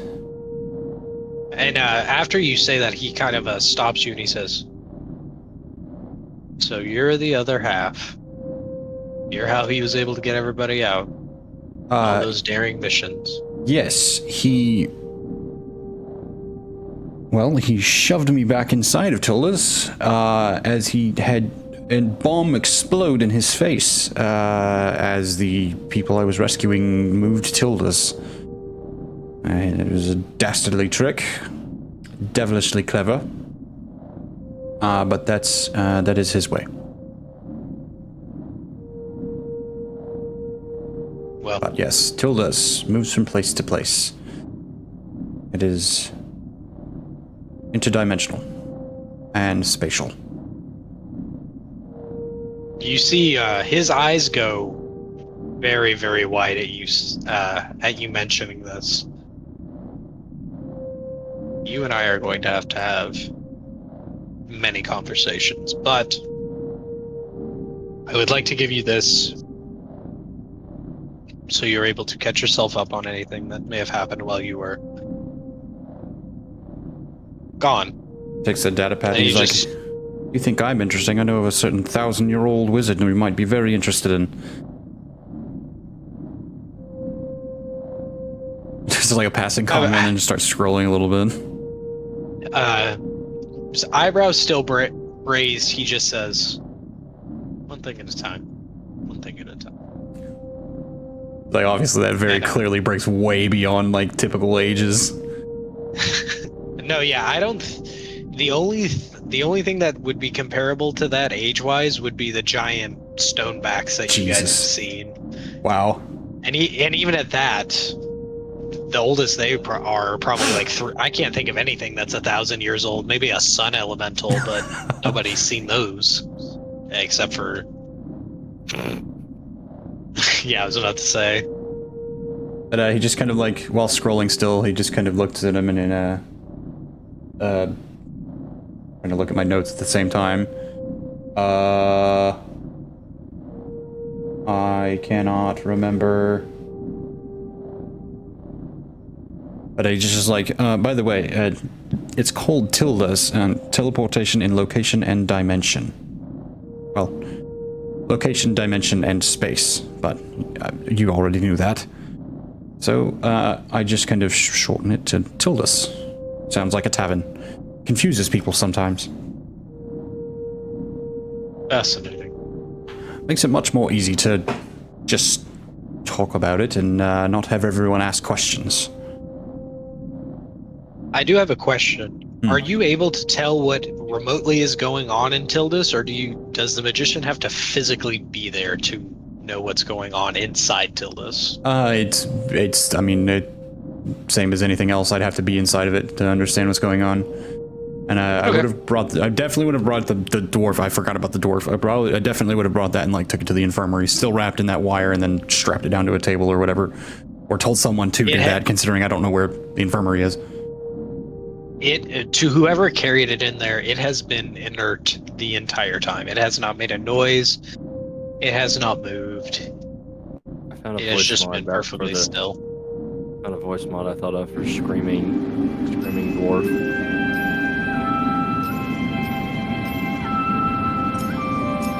What is that? Robert, What the hell? What the? That's really loud. Yes, it is. like the opening of a fucking Disney movie. What the hell was that? Blowing past that, yeah, I haven't found a good voice mod for screaming dwarf when you need it. Oh yeah. Yeah, from there I'll just scroll the data pad and just start wandering around aimlessly. Probably find myself upstairs being nosy around the what looks to be some kind of project, because he can't help himself. If you don't know, chaotic good. So prepare yourselves. He might be a genius, but he is He's also a mad scientist. he's also prone to fucking with people, as you already figured out. I put on my alignment, yes. Yeah, Some. that's Alright. great. So as we transition away from that, is there anything that anybody specifically wants to do before we go to the next day and roll like encounter, weather, all that? I have guess nothing. Not inherently, no. I guess if the dwarf body is in the infirmary, the Seraphim will probably just look at it, poke it. Okay. Boop, boop, boop. It's Doc Green's. Doc Green's also there, so he's like, "This is the only time to fucking look at it, because I'm not doing this by myself." I might need emergency acid, and I'm not near it. Yeah, as you are there Look, inspecting like the dwarven Comes with body, a sort of steamed face. almost forgot about that. Alright, yeah, then as we move on to the next day, did I have you guys move? I don't think I did. We didn't do any movement or anything this whole round Go- because I think that was the end of the last day. Go ahead and move Harvest 2, and I'm gonna have you move it again, just because to kind of keep us going, because I think at least somewhere along this route I have forgotten to make you guys move it once. So go ahead and move it half a square and then another half square, just to kind of catch us up, like travel wise, to where we're supposed to be. Yeah, if someone will roll, I'll do it. Yeah, roll a D12 for weather, and someone else roll a D100 for encounter. 10. So it has finally cooled off, but it has started raining again. Very, very lightly, though. Very light showers. Nothing to hinder, like, movement. There's no radiation carried in it, but very, very light showers.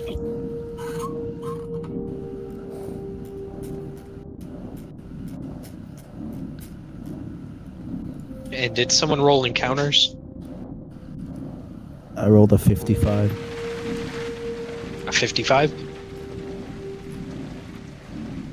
Alright. How does everybody start the morning off? I'm going to run to the restroom real quick, but go ahead and start. I can still hear you. I take my medicine for the day. I'll wait. Okay. Yeah, I forget I'll about that. just kind of everybody go around and tell me what you're going to do, and then I'll jump in. No one's probably just gonna head to the mess hall for some food. Would I have finished the mod to my weapon by now? I think it's been 2 days. I'll say Or 3 days working on it. Something like that. You would probably be done with it by like noon today. So maybe just like kind of like Then in the morning, that's last bit where of Yeah. the last bit of soldering and stuff. Like you'll be able to finish it pretty early today. And then that's what I'd be focused on to try and get it done. Okay. What about everybody else?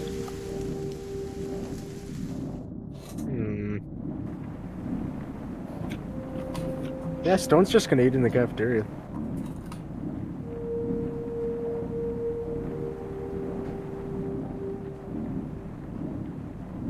You know what? Oh wait. Seraphim, go ahead and roll your meds. What is Serena doing right now? Flying.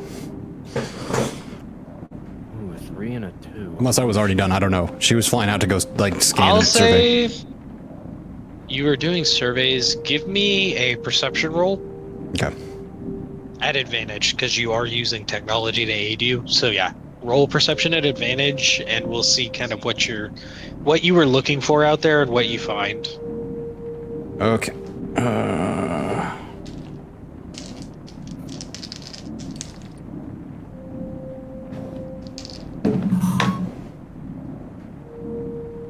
Let's see, that is an 18 total. So what are you looking for specifically?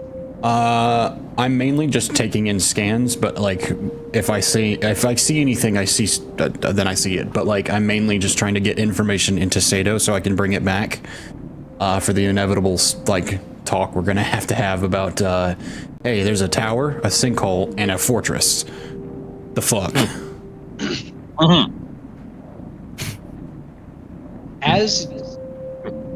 So yeah, you see this giant tower belching out smoke and just heat, and then yeah, you see.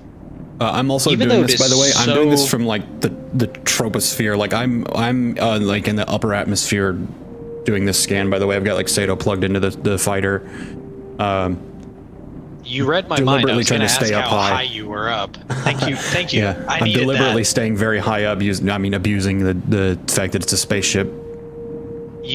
But as Sato is just kind of noting off different things he is scanning, and just kind of, you've noticed now that his personality's back. When he scans data, he kind of verbally says it out loud, and will comment on it. Like he says, "Keep scanned. Large dwarven keep. Tower. Seems to be a chimney of some kind. Sinkhole. Formerly Green Cove." And he's kind of been going on and doing that for hours. It's almost kind of become background noise. And what are you kind of doing in the meantime as you're flying around? Like you've kind of been sitting up in the air in the same spot for a moment as you've just kind of been scanning the same spot, and Sato just kind of been going back and forth. Are you doing anything to pass the time, or are you just kind of looking out? Thinking, looking through information. Nothing in particular, other than like when I do have like true time to kill, just continuing any other calculations towards like the later goal of a fusion drive and trying to figure out exactly how I'm going to put all that together. Okay. What was the roll you made for perception again? Was it 18? It was an 18 total. Okay. As you're kind of just sitting there doing some math, Sato's rattling off coordinates and scans in his head.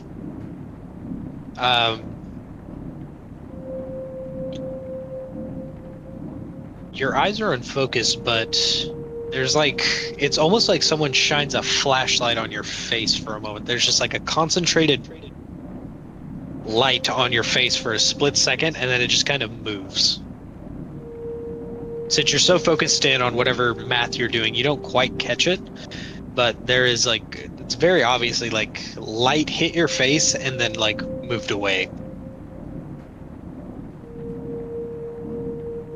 Sato, did you catch that?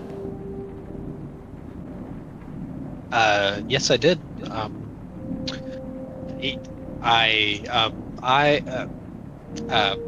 Ma'am? What was that? I don't know. Let me play it back for a moment. And he puts up a hologram of the footage from outside the ship that he's been monitoring. And for a split second, there is... You can't really catch it, but it is a disc-shaped object kind of moves up towards your ship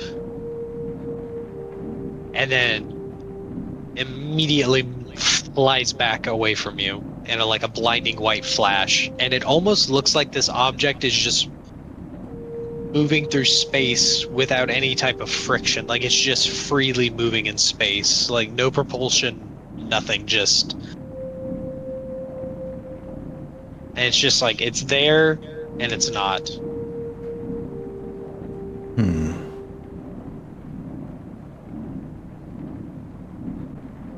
Interesting.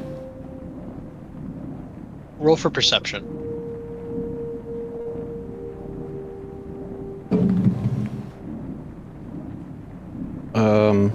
23. As you're watching the footage, you kind of cut your eyes over to the left of you for a moment, and you look over and you are able to see a craft, a disc-shaped craft, surrounded by blinding white light, kind of jittering ever so slightly, and it's in the local area, watching you, and then it just... Scan it right before it disappears. As you scan it, it just blinks away in a blinding flash of light. We have what we need. Sato, does this ship have sublight capability? I don't know what I fixed it, but I don't know all of the pieces. want to see if it. I want to see how fast it will get back. I don't actually know if it does or not. I was about to say, that's a quick. Does it have that, Robert? Does it have sublight thrusters? At most, it would. No, it doesn't. When you say sublight, that means like right in between, right? Well, this is like going from. This is like the kind of speed you'd use to get across like a solar system rather than like actually jumping to another system, like through warp or whatever. All right. Well, I will turn the ship and punch to full speed and head back towards Harvest 2 for now. I'm going to call in a long-range radio and see if it works. As you go to call in and you turn on the radio, you just hear static. And then Sato goes to speak to you, and all you hear is we are getting some static and he just kind of stops speaking, and then on the HUD of your helmet or just wherever it is in the ship, you see bright symbols flash in front of you. Just boom, boom, boom. What languages does Serena speak again? I've only picked up Elvish since I've been here. Only thing that was easily accessible that I could pick up quickly. Absolute gibberish. It kind of almost looks like Dwarvish, though. But you cannot make it out. It is just symbols in bright white light. And then after a moment, your radios just kind of crackle and fade, and Sato comes back into disruption. I can send out a message to the rest of the crew whenever you're ready, ma'am. He just kind of snaps in like nothing ever happened. I'm gonna ascend to orbit. Not leaving orbit, but just to orbit, and then I'm speeding up my flight time. I'm gonna use the curve pattern to get back to the Harvest faster, but yes, patch me through if you can. Long range. I want to talk to Poster Boy. Don't tell them that, just make a connection. After a moment, you see I will do my best. And after a moment, you just see Sato kind of go into the radio connection feed, whatever it shows you when he does that. And after a moment, you just it moves over, and you just hear, "Hello? Who is this? Who's trying to hail us? Serena, is that you? It's Hammer." I'll hit him with, it's full Skaldashari, but obviously it's my voice. I do not care, Brodayaga, and just start yammering out, a short phrase really quickly. What was that, Serena? Hammer says. Holster Boy. Give me one sec. And after a moment, you just hear Alex. Doing alright up there? Need any help? I'm gonna start describing everything that I've seen and everything that I've just experienced, including the most recent one, or two, I should say, in Skaldashari.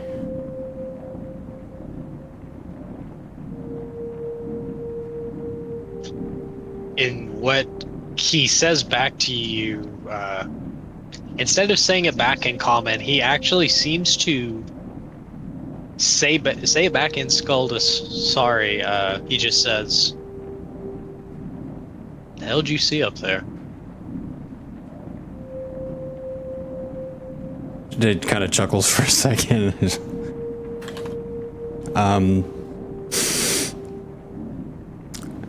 Я не знаю.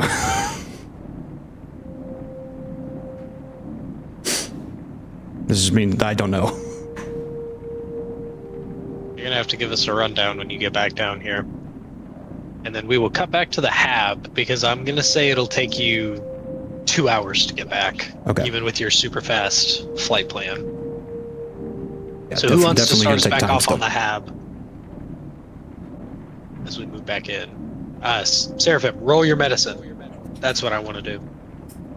Please Yeah, roll a I 1. rolled them. No, I rolled a Please 3 roll. and a 2, so no normal personality, but no insane personality. Damn I it. gotta choose. I have to choose between either I'm He's going like, to make "No, big no more explosions, chaos." or the fucking suffer the slings and the arrows. I don't know what to go with. This would have been easy if I'd rolled a 1. Like, assign each one to a number and roll for it. Coin flip. Alright, I'll do another D4. Actually, no, I'll do the D20. Well, 1 through 10 is 2. 11 through 20 is 3. Alright, we're getting 2. Brutality.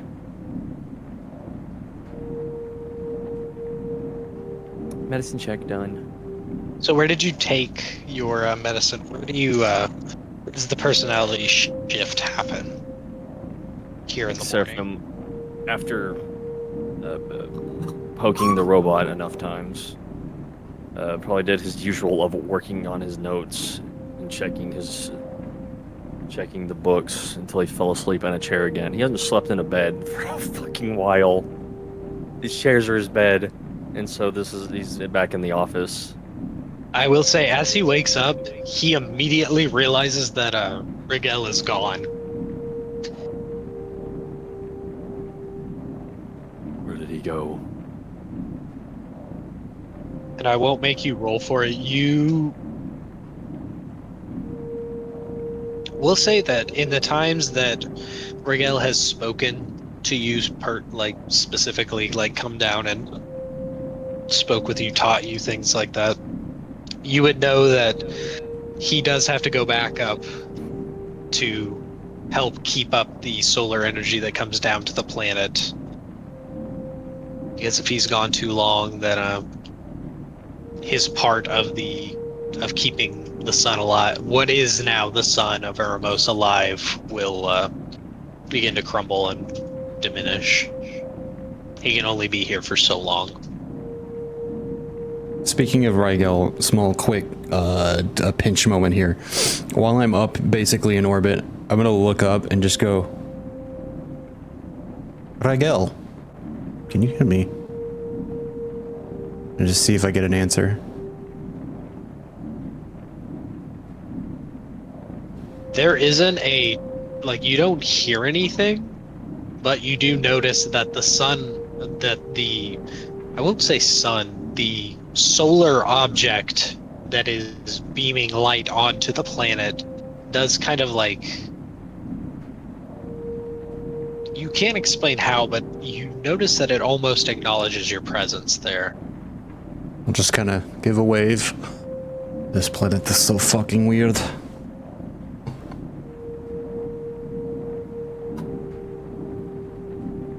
planet rules. The player agrees. And I guess after he realizes Rigel has gone back to fulfill his duties, he can't spend all his time down here among those who need it.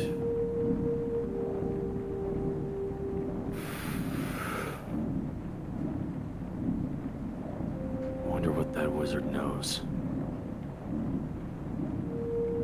Yeah, Seraphim is gonna go looking for the magician. And as he goes to look, what is everybody else doing? I know that Raziel is finishing up work on his device, so I will circle back to you in just a moment. Stone and Maxon, what are you guys doing? We'll say that here now it's about an hour till Serena gets back, so we'll say it's 9 in the morning. Did someone move the hab unit on the board? Have we moved it? I think so. All right, yeah, okay. I did. Okay, you did? All right. Yes. Thank you. Hmm. All right, so yeah. Stone's probably just gonna head to the cafeteria to eat. Okay. Stone is eating. He's trying to recuperate his tail, so he's doing a bit more eating than he usually does. Okay. And then, Maxon, what are you doing? It has been announced over the intercoms that Serena's going to be arriving in about. It was announced 2 hours ago, so about an hour from now, you know she'll be back. I'm gonna go ahead down to the. I forget. Does this place have a library? It doesn't have a library in the traditional sense. You It just have does to use your now. data pad. Hmm. Okay, I am going to find a place to sit down, and I'm just going to scroll through whatever I can find to kind of just figure out some of the stuff on the planet. Because, what was I going to say? I don't know if I told you, or maybe I did last week, that when we were deciding on what other like skill set Max was going to go down and then do, did I tell you that we agreed on him doing the medicine stuff? Yeah. Did you want? Well, I guess Seraphim isn't technically studying medicine at the moment, so it would be good to try and get him like wrong personality. So yeah, if you are you just wanting to look up like medicine on the planet, like just some medical books? Yeah. Okay. As you type it into your data pad, you're given multiple things like the anatomy book that Stone and Seraphim have read through. You see that is flagged. You also see that there's just general books. There's a book on like more like survival style, like bushcraft medical treatment. There's things for surgery, things for like water for purification and poison like treatment, toxicology even. So yeah, there's definitely enough material here to just kind of, if you wanted to start like researching it, we could start doing some rolls for that. All right. Just kind of put some time towards that. Honestly, I figured won't make you that roll since- initially. Oh, I figured sorry, go ahead. Since Maxon had the ability to return some HP to people, I thought it would make sense for him to learn how to do more. So. Okay. No, yeah. Is there anywhere specific you want to read, or just anywhere in the hab? Just kind of walking around, reading it throughout the day. I was just gonna go walking around. Okay. All right, then we will pick up. Where would the magician be currently, as Seraphim is looking for him? Honestly, probably reading in a chair in the top deck, just enjoying a morning, thinking, or maybe reading an old journal. I'll say that Alex is up there with him as well, just kind of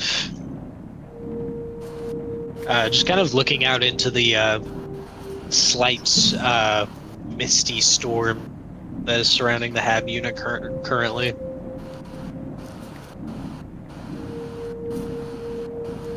It's very different than where I've been for a while. Where you been, Vess? Tell me about it. A forge. Very interesting forge. Used by demigods, if you'd believe it. But the coastal town is quite beautiful. It was built by dwarves, actually. Well, that might make you flinch. It's not like that there at all. They're actually quite industrious in a good kind of way. Well, guns are kind of new there, and they're pretty good at building them. You know the old pirate ships that had cannons and things? They've actually invented a type of cannons that have rotating barrels. It's kind of a signature thing they have on this island. On top of that, they have a floating fortress. It's pretty cool. A place where guns are new and dwarves are peaceful. At least not. Well, these dwarves, there are Insane some like they are problematic, here. but they are where these dwarves tend towards metal, as they always have. Dwarves there, they have a weird way of manipulating stone and controlling it. Where here they've determined to turn themselves into metal automaton machines, there they want to replace everything with stone and become perfect.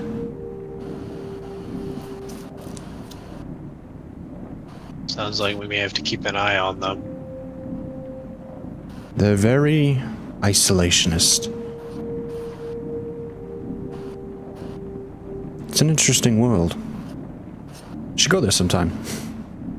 As you begin to speak about Aveline, you remember the device that Manus gave you, and he wanted you to set it up once you got wherever you were going.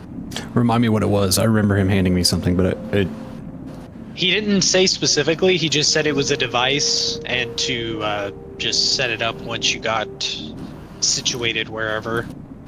can I look at it and like he try would to do figure the out rest. what it's supposed to do? Well, Yeah, at least how to set it up, and then like what it's supposed to do as I like turn it on or whatever. It seemed, I won't make you roll for it, because if it's anything Manus invented, it's going to be pretty simple to understand and easy to use. It seems to be what he would, from what you can tell, it seems to be a beacon / what might be a communicator, an attempt at a communicator, at least something to triangulate your position in space and in the multiverse as it is. Can I, like, 21 investigation, like, is it working? It needs to be activated, but it isn't like broken or anything. You just need to like set it up. Right, so essentially. I'm asking this as I'm turning it on and stuff, like I'm setting it up and turning it on. As you set it up and turn it on, you just see that it seems to be just a small device, and it just seems to kind of be pulsing with the familiar light from Manus's lantern. It almost sets up into a small lighthouse shape, and it just kind of begins to pulse for a moment. He chuckles as he looks at it. He's like, that one has an obsession with lanterns and lighthouses. I'll just kind of like think to myself on like the interesting similarity between the divine light of this thing and then like the interesting, or like the kind of like matted gray light versus like the silvery white light of the stuff that comes out of anything surrounding Hammer. Just think about it, but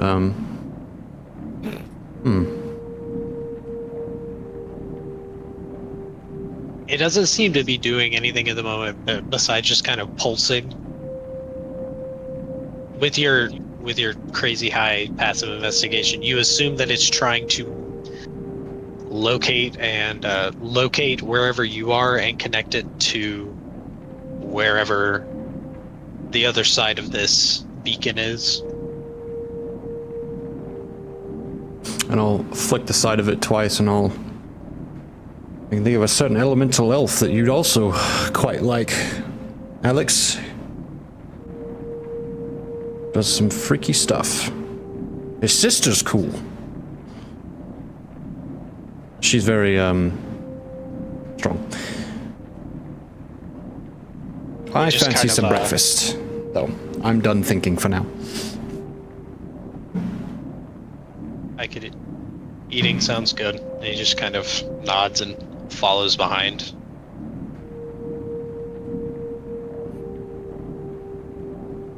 Alright. Who would like to go next? Who is currently doing anything before we move on to, like, the effects of the encounter rolls and everything?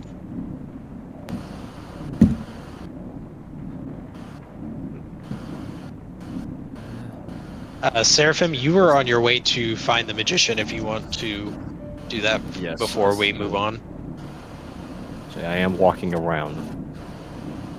We'll say about this time, as they're on their way to the mess hall, you kind of run into them. Ah, it's this one again, the one I pushed in a hole. How are we this morning? Make a insight roll for me, magician. I am not very good at insight, so this should be interesting. He is not he is, okay, so for once, I kind of flipped the script a little bit here. He's charismatic, but he is not very wise. So let's see how this goes. I was hoping yeah. I'd get to do one of these soon. All right. 9. That's Seraphim, as far as you know. Yeah, he's just like kind of. You notice he's like. Before he's like hunched a little, but now he's just like standing as tall as he can be. Arms lowered. Did you have your back popped? Is there a chiropractor on board? You think this world is going to produce a chiropractor in these times? Like, look at Alex. Alex just steps forward. I'll explain it over breakfast. Indeed, old chap. But care to join us for breakfast? Yeah. I could go for something. Right, okay. Let's go have breakfast.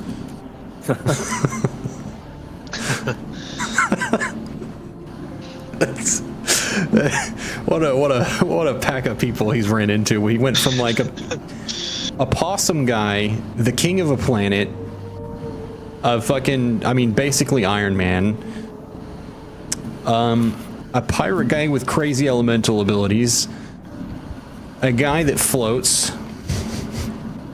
another 1,000-year-old wizard that's much younger than the other 1,000-year-old wizard, who's got like 1,000 and some change, to a guy that now stands up straight, a scary-looking lady, a giant dog man, guy from Earth, who is not normal. I am dog.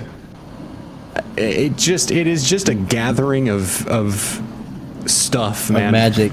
It's like, it's not so much just mind-boggling surprise, it's more like, right, a different group of weirdos. A much the normal different one? group of weirdos. Without all the extra magic shit. But still just as weird.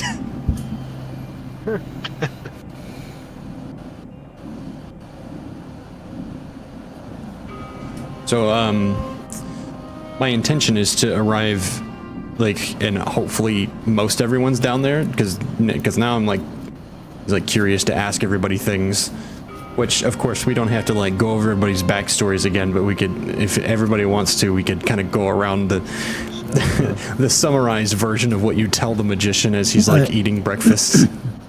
Hey guys, I want to try something because I haven't really done much. Yeah, go for it. Absolutely. What role would I make for trying to cook something myself?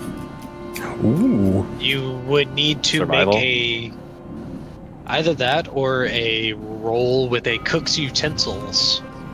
Do you have proficiency with cook's utensils? No, but I can roll with survival. Like a Bear Grylls meal.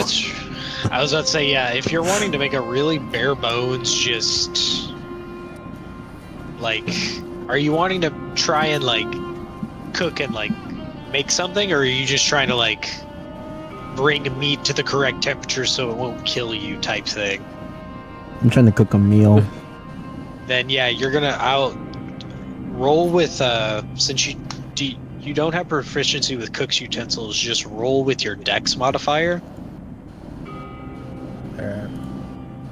It's at this point that you flip it over and give it a nice charge. Okay, so if I'm rolling with my dex modifier, does that mean you'll let me use the other thing with it?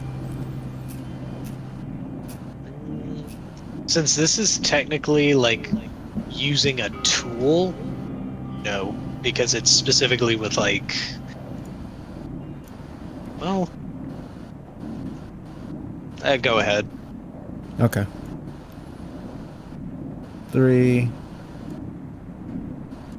A lot of the, I guess, since it didn't really do well, a lot of the food that's on board is not really stuff that Maxon would have normally seen anywhere else. So he probably doesn't know what's like what's supposed to be cooked at what temperature, except for the fact that maybe he found a chicken. So I just walk in and I'm like, is he also the cook? Because that smells like it's burning. You found something that looks like a chicken, but you've never had to pull an exoskeleton off of a chicken, so it was still really weird to cook. Whoever it is that says that, he just looks over very angry and says, I got tired of the same crap that the bots keep giving me. That tastes and smells like dirt. So the bots cook. Then interesting. As, Okay. And apparently Noted. they do a better job than I am. As I was about to say, I as will not you make a say comment. that, Max, and one of the bots looks over to you and says, "Your beast is burning." The beast is burning. I don't think it's a good sign when the help doesn't. And he know just what sees the chicken looking thing have smoke coming out of it and it's black. Is Raziel in here as well? That would depend on how long it's been and how long I've been working on my I'll say thing, honestly, and if I'd gotten done. it's about noon. You probably just finished up. Ooh, so lunchtime. Then yeah, I then. probably would have. Yeah, I probably would have gone to check to see how everything else was going and getting some food. Ah, angel man thing, dog person. Cool. Yes, everyone's here. Except for the man with the liquid arms. So, let's get this out of the way. Who are you people? Are you like a circus? Like, Does anyone want to answer that? Because I don't quite know the answer either. I don't think we ever figured out what we were. hired We just help. got thrown together. That was the main point. As you are all saying this, Hammer walks up Technically. and just says, though mercenaries seems a strong term, they are hired soldiers for a migratory voyage from the human settlement of Bunker A to Sunflower City. yes, I got someone down there around the time that I fell the asleep. guard. Something about a harvest or something like that. We are Harvest 2. Harvest The too. name of our Happy vehicle. I will say, Magician, you did notice that this is a giant robot on tank treads. Oh yeah, he's still. And that We're still turning that wheel a little bit, trying to figure that out.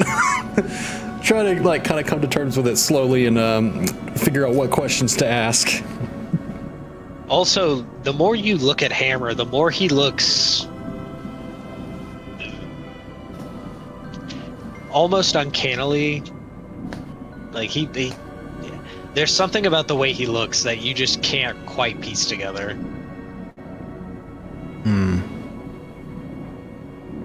He looks familiar, but you've never seen him, you've never spoken to him, you've never spoken to anyone like him, but there's something about his face, something about how he carries himself.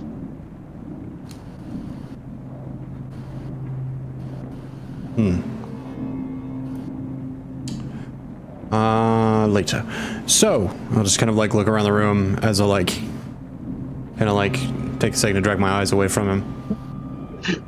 So, you sound different than you did yesterday. Why? Tumors. I've got essentially multiple copies of myself inside my head. You can. I prefer Reese Crane, but you can call me Seraphim like everybody else. So you are a collective of personalities, it seems? Something similar. And the dog man, guy, person. What are you? No idea. Cool. Does that help? Interesting. You're huge. You, Everyone's guy. also figuring that out. What's your deal? You look foreign. You a guy? He's talking to Maxon. Maxon kind of just stops the book he's looking at and he just turns to the magician and he goes, well, you're right, I'm not from here. My name is Maxon Vance and I am from a place that's very far away from here. You could say a few 100,000 light years. It's a little planet called Earth. Interesting. And the angel thing, person, whatever you are, what? There is a story to that, I can imagine. Well, the short of it is I got sucked through a hole caused by the instability in space and time when the fucking bombs went off here, and it pulled me into the middle of the bombs explosion. He just looks at Alex. Interesting. Did you Only do that difference- whenever you blocked it with your face? What? He's looking at Alex. Alex just looks over. I'm aware, and I'm looking at Alex going, Yeah, what? he's just cheesing Alex. He's just What? like, did you have something to do with that when you blocked it with your face? I believe it did. I believe a similar thing pulled me out of Urromos. Interesting. I have some calculations I'd like to do there. Certainly. And he actually takes out a little notebook and Well, it was scribbles a something down. swap? That's new information. A swap? Interesting. I'll scribble something else down. And the liquid-armed man. Does it run while you sleep? Like, does it just, like, get all over the floor and then, like, reassemble when you wake up? It's hard not to laugh at the stupid shit that I say. As he says that, Hammer just kind of looks to him and is just, no. Acolyte seems to keep himself together even when I'm not consciously aware of it. Acolyte, I have questions about that for later. Later. Okay. So, multiple names. Reese, also the Seraphim. Interesting. Any other names I should know about? Meow.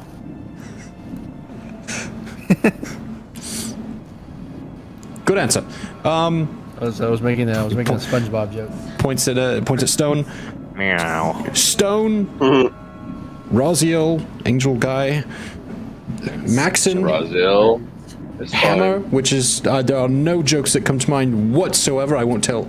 I have nothing. I don't have any jokes. Can't think of a single thing to say about that. And Alex, of course. Interesting place we are in now. Well, Good to be home, isn't it, Vess? it is indeed poster boy. He says without looking at him. That's our poster boy. And he just kind of like side eyes him, and nothing gets past me. I was about to say, for you, that would be extra funny because you remember seeing those posters get printed and how much Alex hated those posters. This probably fills you with so much joy. And it only took 50 years for someone to call him that. And what about the doctor? What's going on there? I'll have a conversation with her myself, I guess. But anything I should know? Doc Green. Pre-war. Interesting. Might have a good conversation with her. DM, More than would I I know that usually name? do. And would it have been on the list? You would not know the name, but with them mentioning pre-war, you do pick up that she is probably an elf, and that immediately fills you with unease because an elven doctor, you would not trust that for a second. So, Not on this planet. knowing that she's here, that gives you a bit of like that calms your nerves a bit, but at the same time, the minute you hear she's an elven doctor, you're like, oh yeah, I don't trust that. And is there anyone else that I'm forgetting? Any other crew members? Do the robots have personalities? Maxon speaks up. Well, we do have one more, but nobody knows where he is, and he's very a very Blighty? interesting article, you could say. He's Talking a little about the blighty book. sometimes. Yep. There's also a comic book with an archfey inside of it. Yeah. Those still Mischievous. exist. Interesting. Apparently, he has no idea what he's talking about. He's just agreeing with them casually. I'd like to have a conversation with this entity. Do you know where it is? No, I don't. No, we don't know where it is. None of you. Trust me, we can't stop it if we wanted to. It just that's all right. walks I'll around look at because somewhere. it chooses to. Look for a flying book. That's all right. I'll Can I find roll- it and I'll hold the pen up a little can bit I and roll- flick it on for can I a roll- second and see if it's like it comes up anywhere within like the Can I nearest roll like a couple perception rooms. check or help I would somebody like- else roll a perception check? I want to roll insight on Maxon. Fucking glare at him as soon as he had that little. I have terrible insight. I have no I know reason to breakdowns suspect when I- anything. I was about to say, I go- know go mental for breakdowns when I hear them. Yeah, go for it. Oh, awesome! There's my bad one. 3 + 7, so 10. Maxon, roll deception for me. Okay. You have to beat a 10. So hard to do. 4 plus. Well, Yeah. I was about to say I didn't know if you Yeah, do that. But yeah, you proficiency gotta be a and 10. you have high charisma and proficiency in deception. No. You I was beat me about to say, by I 4. think it's gonna be. So I eyeball Maxon. I was about to say, Maxon's looking like he seems a little too excited to be looking for the book and trying to talk to it and everything. I only have a passive insight of 11, but I guess I pick up at least on the minimal like tension of his gaze as he looks at Max, and I'll just kind of. I'll do you one better, magician. You would know how influential these beings are. 100% why he said I want to go talk to this thing. So yeah, but yeah, no, Seraphim, Maxon is. You definitely catch that he's way too excited to be trying to find this book. I did have questions for Vess here. But now I think we have someone who's may have taken a deal with a devil. Oh no. Don't do that. Maxon, what do you do as Seraphim says this? He He's just not looks a- this. He look. I look to Seraphim really confused. What the hell are you talking about? And that's when the book kind of flutters here onto a table in front of everybody. Oh, so you really love attention, don't you?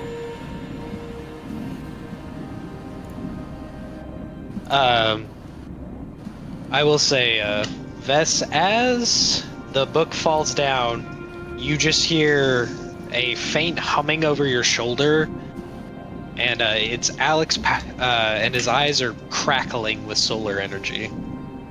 I'm going to cast Focused telekinesis. right on the book. I'm gonna grab that book and I'm gonna move it over to the other side of the room and hold it there for a while, like just like way like over here, and just You kind all of see as leave the it there book for a second. lifts up and just flies away for a moment. And I'm just gonna keep it there for a moment.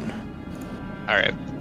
Okay, so it seems that we've had this here for a while, and it has influenced some things. I will go ahead and interject here.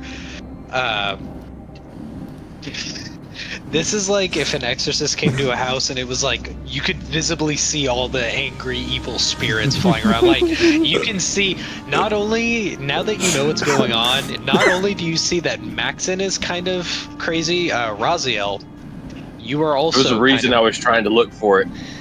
Yeah, you I also remember I noticed failed that last check. You notice also that it's not just Maxon. So There's as I'm multiple- standing here, like, the magician's just like, I just see, you can really tell the difference because there's some of the heads, I'm guessing, track it as it moves across the room without breaking, and there's some that, like, turn around after I've already moved it to look at it. Definitely telling the difference between the groups there. Maxon kind of just looks to the book, and then he looks back to the magician, and then, wait, who else rolled that high check? Seraphim. Seraphim also knows that you have cracked, and I think he's also said it out loud, so everybody's kind of watching you at the moment. Okay, so everybody Okay. now kind of knows, but Seraphim's the one that knows it best, and magician knows too. Okay. Yeah. I So, was about to say, Maxon's gonna and speak Raziel's up. like, just so you know, like, as you're looking around, Maxon, you also see that Raziel, like, you and Raziel kind of look at each other, understanding almost. You two. Maxon's just gonna look to the magician and be like, "You're not gonna kill it, are you?" Oh, no. I actually have an idea. And a pretty good one, actually. It's the first time I've heard of a good idea for the book. And, I've been very quiet. I've been very quiet about this for a long time. a certain charmed individuals here may actually like this idea, considering what they're being influenced to think. Of course, it's not quite what they think so immediately. It seems that there is a tower and a fortress of some kind that has raised up out of the ground. I would very much like to accidentally open a doorway inside of a dwarven fortress and let some kind of archfey loose. That would be quite hilarious. The You only see, downside... As you are saying this, you see the comic is moving around, not in an angry way. It almost looks like It's just like it is, vibrating like, inside of the telekinesis. Excited. Yeah, like, yeah, very. It's like, wow, this is a strong one. Jeez. Interesting. It likes that, I think. You like that? It likes that. I don't know if that's a good thing. I don't want to send it to do something it likes. Oh, it's absolutely terrible, but it will be irrelevant to us. And once it's done and its bloodlust is satiated, as I imagine it has plenty. Unless anybody has any others, unless Maxon just he just chimed in. Unless anybody else has any other ideas that I am 70% certain may not be the good solution, I'd rather we give the book to the magic man. The high calculation, 70%. I don't care what happens to the book. Okay, well then we're all in agreement then. Just give it to this guy. Alex just kind of nods for a moment. Bastards need to be slowed down. This might just be just the thing. Oh, this will certainly be the, Yeah, That's a I'm good pretty sure I metaphor. want to screw the dwarves over more than I want to open a door. the battleship crashing into the factory, as it were. I don't think this will be a small thing, or a pebble, or a wrench. This is just absolutely just a car crash. Alex is just kind of scratching his chin. How long did we get trapped with that one lesser Faye? Yes? 2, 3, 4 weeks? Ugh. I don't remember. And I don't think I want to. I can store this one in Tilda's. I have plenty of old and enchanted bookshelves that could certainly hold this for the time being. If you can be patient, you'll get what you want, and what I want, and what they want, which is more important than anything. Considering I'm technically not a resident of this planet anymore. I have a plan. Give me some time. Wait. There's one more. The scary woman. Serena. Is that... that's interesting name. She's also not from here. What? Yeah, she's in the same situation I am. Magician, you said your name was. Me and her are trying to get off-world. I would help you. Half or more of the group didn't come from this planet. But my door seems to have malfunctioned when the dwarves did their thing, so I can't help you there. Not right now. It'll take an interesting resolution to our issues to get me out of here. And to get you out of here as well. Interesting. Tell me, none of you are like the like president of the planet or float, right? Okay, cool. Did you say float? Yes, one of them floats. I did. I'll tell you about that later. As far as I know, no floaters Nope, we don't all float down here. or And he's gonna presidents. bring the comic over to him and have it trail behind him as he sticks his hands in his... he's not wearing the coat, but he's wearing the jacket, and he just kind of like sticks one hand in the pocket and just kind of begins to walk upstairs. I'm going to think for a bit, read some old journals, and work on this idea of mine. And he's gonna head upstairs. I will say, coincidentally, I was waiting for you to finish. I didn't know you were going to have him go away, but I was going to say Serena was about to come back. It's been about that time. Well, But loud, boisterous, like flying too close to the hab, like windows vibrating, like jet engine noise.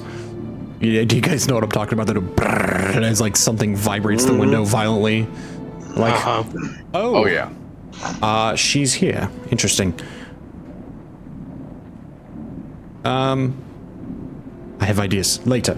I'll talk to her later. Ran away like a bitch. Just a little scared. Above board. They're like, one of you's a dog guy, the other guy is an angel. Everyone has spoken. He has not. That one hasn't talked yet. And when you got it's like this person's wearing like some armor and their face is covered in scars, and they have a wild ass haircut. There are layers. There's layers of like, I'm gonna not walk near that person. That's intimidating. It's dog guy, big. Could be scary, maybe, but he doesn't seem that scary. Guy with burn on his face. Angel. It seems nice. Talks weird, but I'm not. That one's got an asterisk on it. Angel guy. Main note. Blue. Main note. Question blue. mark. Cracks all over body. Yeah. Or Like, face. Because you can only see the ones on the face of the hand. it's like his little notebook is just like Raziel. Small dash. Blue question mark. Alright. Hammer, liquid arms? No? Apparently not. So, before I go any further, how are we doing on time? This is 12, 12, 13. Do we need to Okay, call it here? I have to go pretty soon, actually. I have like maybe 15 minutes at the most. We can just go ahead and call it there. We'll move on to like the rest of the day and like more encounter stuff tomorrow. Or not tomorrow, next session. Yeah, I was just gonna have Seraphim still follow. Still follow I am the curious magician how and bad grill that him for roll some was, questions. or how good. I'll say I guess the end off is like me walking over like, you guys are never going to believe what I found out there. Big We should fortress. have... And a tower. Well, first the tower. The fortress comes next. We should have a meeting eventually. I'm going to go sleep first, though. And that one immediately runs away too. Ah! Sorry. All right. Rest up, Scarface. Should have walked away and was like, I don't Opposed. know if I like that one. It's sticking now. You shouldn't have said something. Oh no. And then he fucking walks off where fucking magician goes. I will say that ever since the magician has been in the on the hab, Alex has just kind of been following him around, just like shoulder to shoulder almost. Well, yeah, he's an old friend. Of course he's sticking to him like fucking glue. He's somebody he hadn't seen in. Yeah, I'd stick with that guy. I'll also like stop and I'll just kind of look at everyone. Why? What? Did I miss like a lunch date? You missed our newest guy getting to know us. Oh, the wizard? Your No, newest I'm good. friend. Never mind. I'm going to go take a shower and sleep now. I'm okay. Nope. Wait, they both don't. They both don't want to fucking. She doesn't want to go. They both know each other. I've only just right this second realized that, by the way. Magic- totally magic different knows mindsets for both of them. No, For her, that's magic why. shouldn't be real. And then fucking magician's just like, I don't like her. Her vibe She is looks off. scary as shit. It cracked me up because as I was listening to you guys talk, I was like, after they finish like this big conversation thing, I'll say like Serena shows up, and then it ended with the magician saying like I'm leaving, and then I was gonna be like Serena shows up, and I was like, I'm not planning it to be like you just have like one character in the room at a time. It just happened. Yeah, it was unintentional on my part as well. She just happened to have a different goal for today. Or yesterday / today. I know. It's just like, damn, it happened once. Damn, it happened twice. Yeah, she's just like, oh, no, I'm good. I don't know where he is and I don't want to know. I'm gonna go upstairs and be away from anywhere that he is near. I'm good. I'm alright. But yeah, we will pick up next week. All right.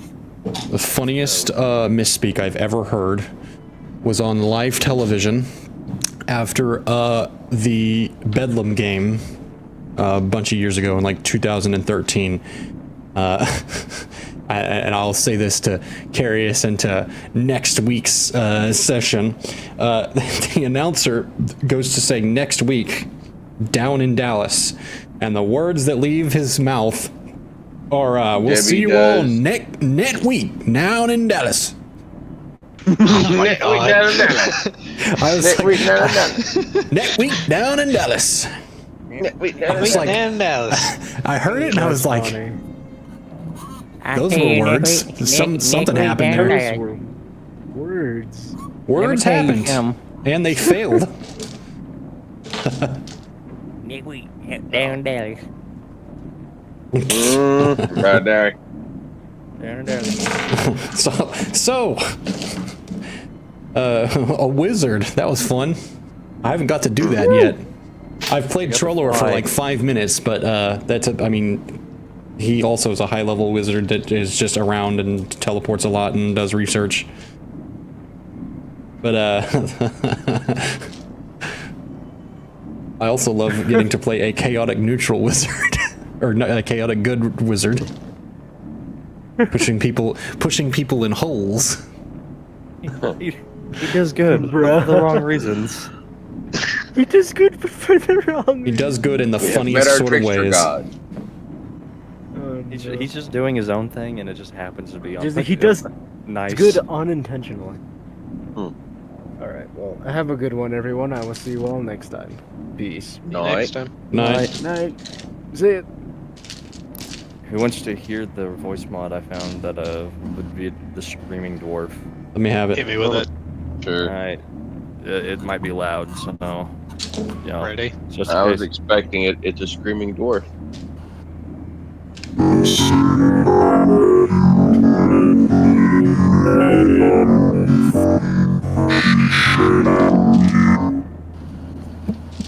That Oh, yeah, actually that's sounds like a perfect. pretty good song.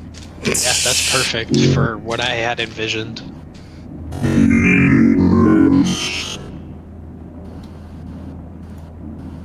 kind of got a beat to it. I said penis at the end. Yes, All right, you did. so I Amazing. kind of picked up on that. Did you heard it? I'm no linguist, but I kind of picked up on that at the end. I heard it at the end.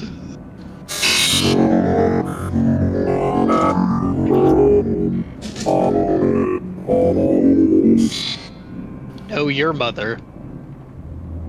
I said suck my robot balls. That additionally, I could also see that for those dwarves I described on that planet where they got like irradiated. Basically, the Necrons dwarves that I described. Yeah. 100% could see that.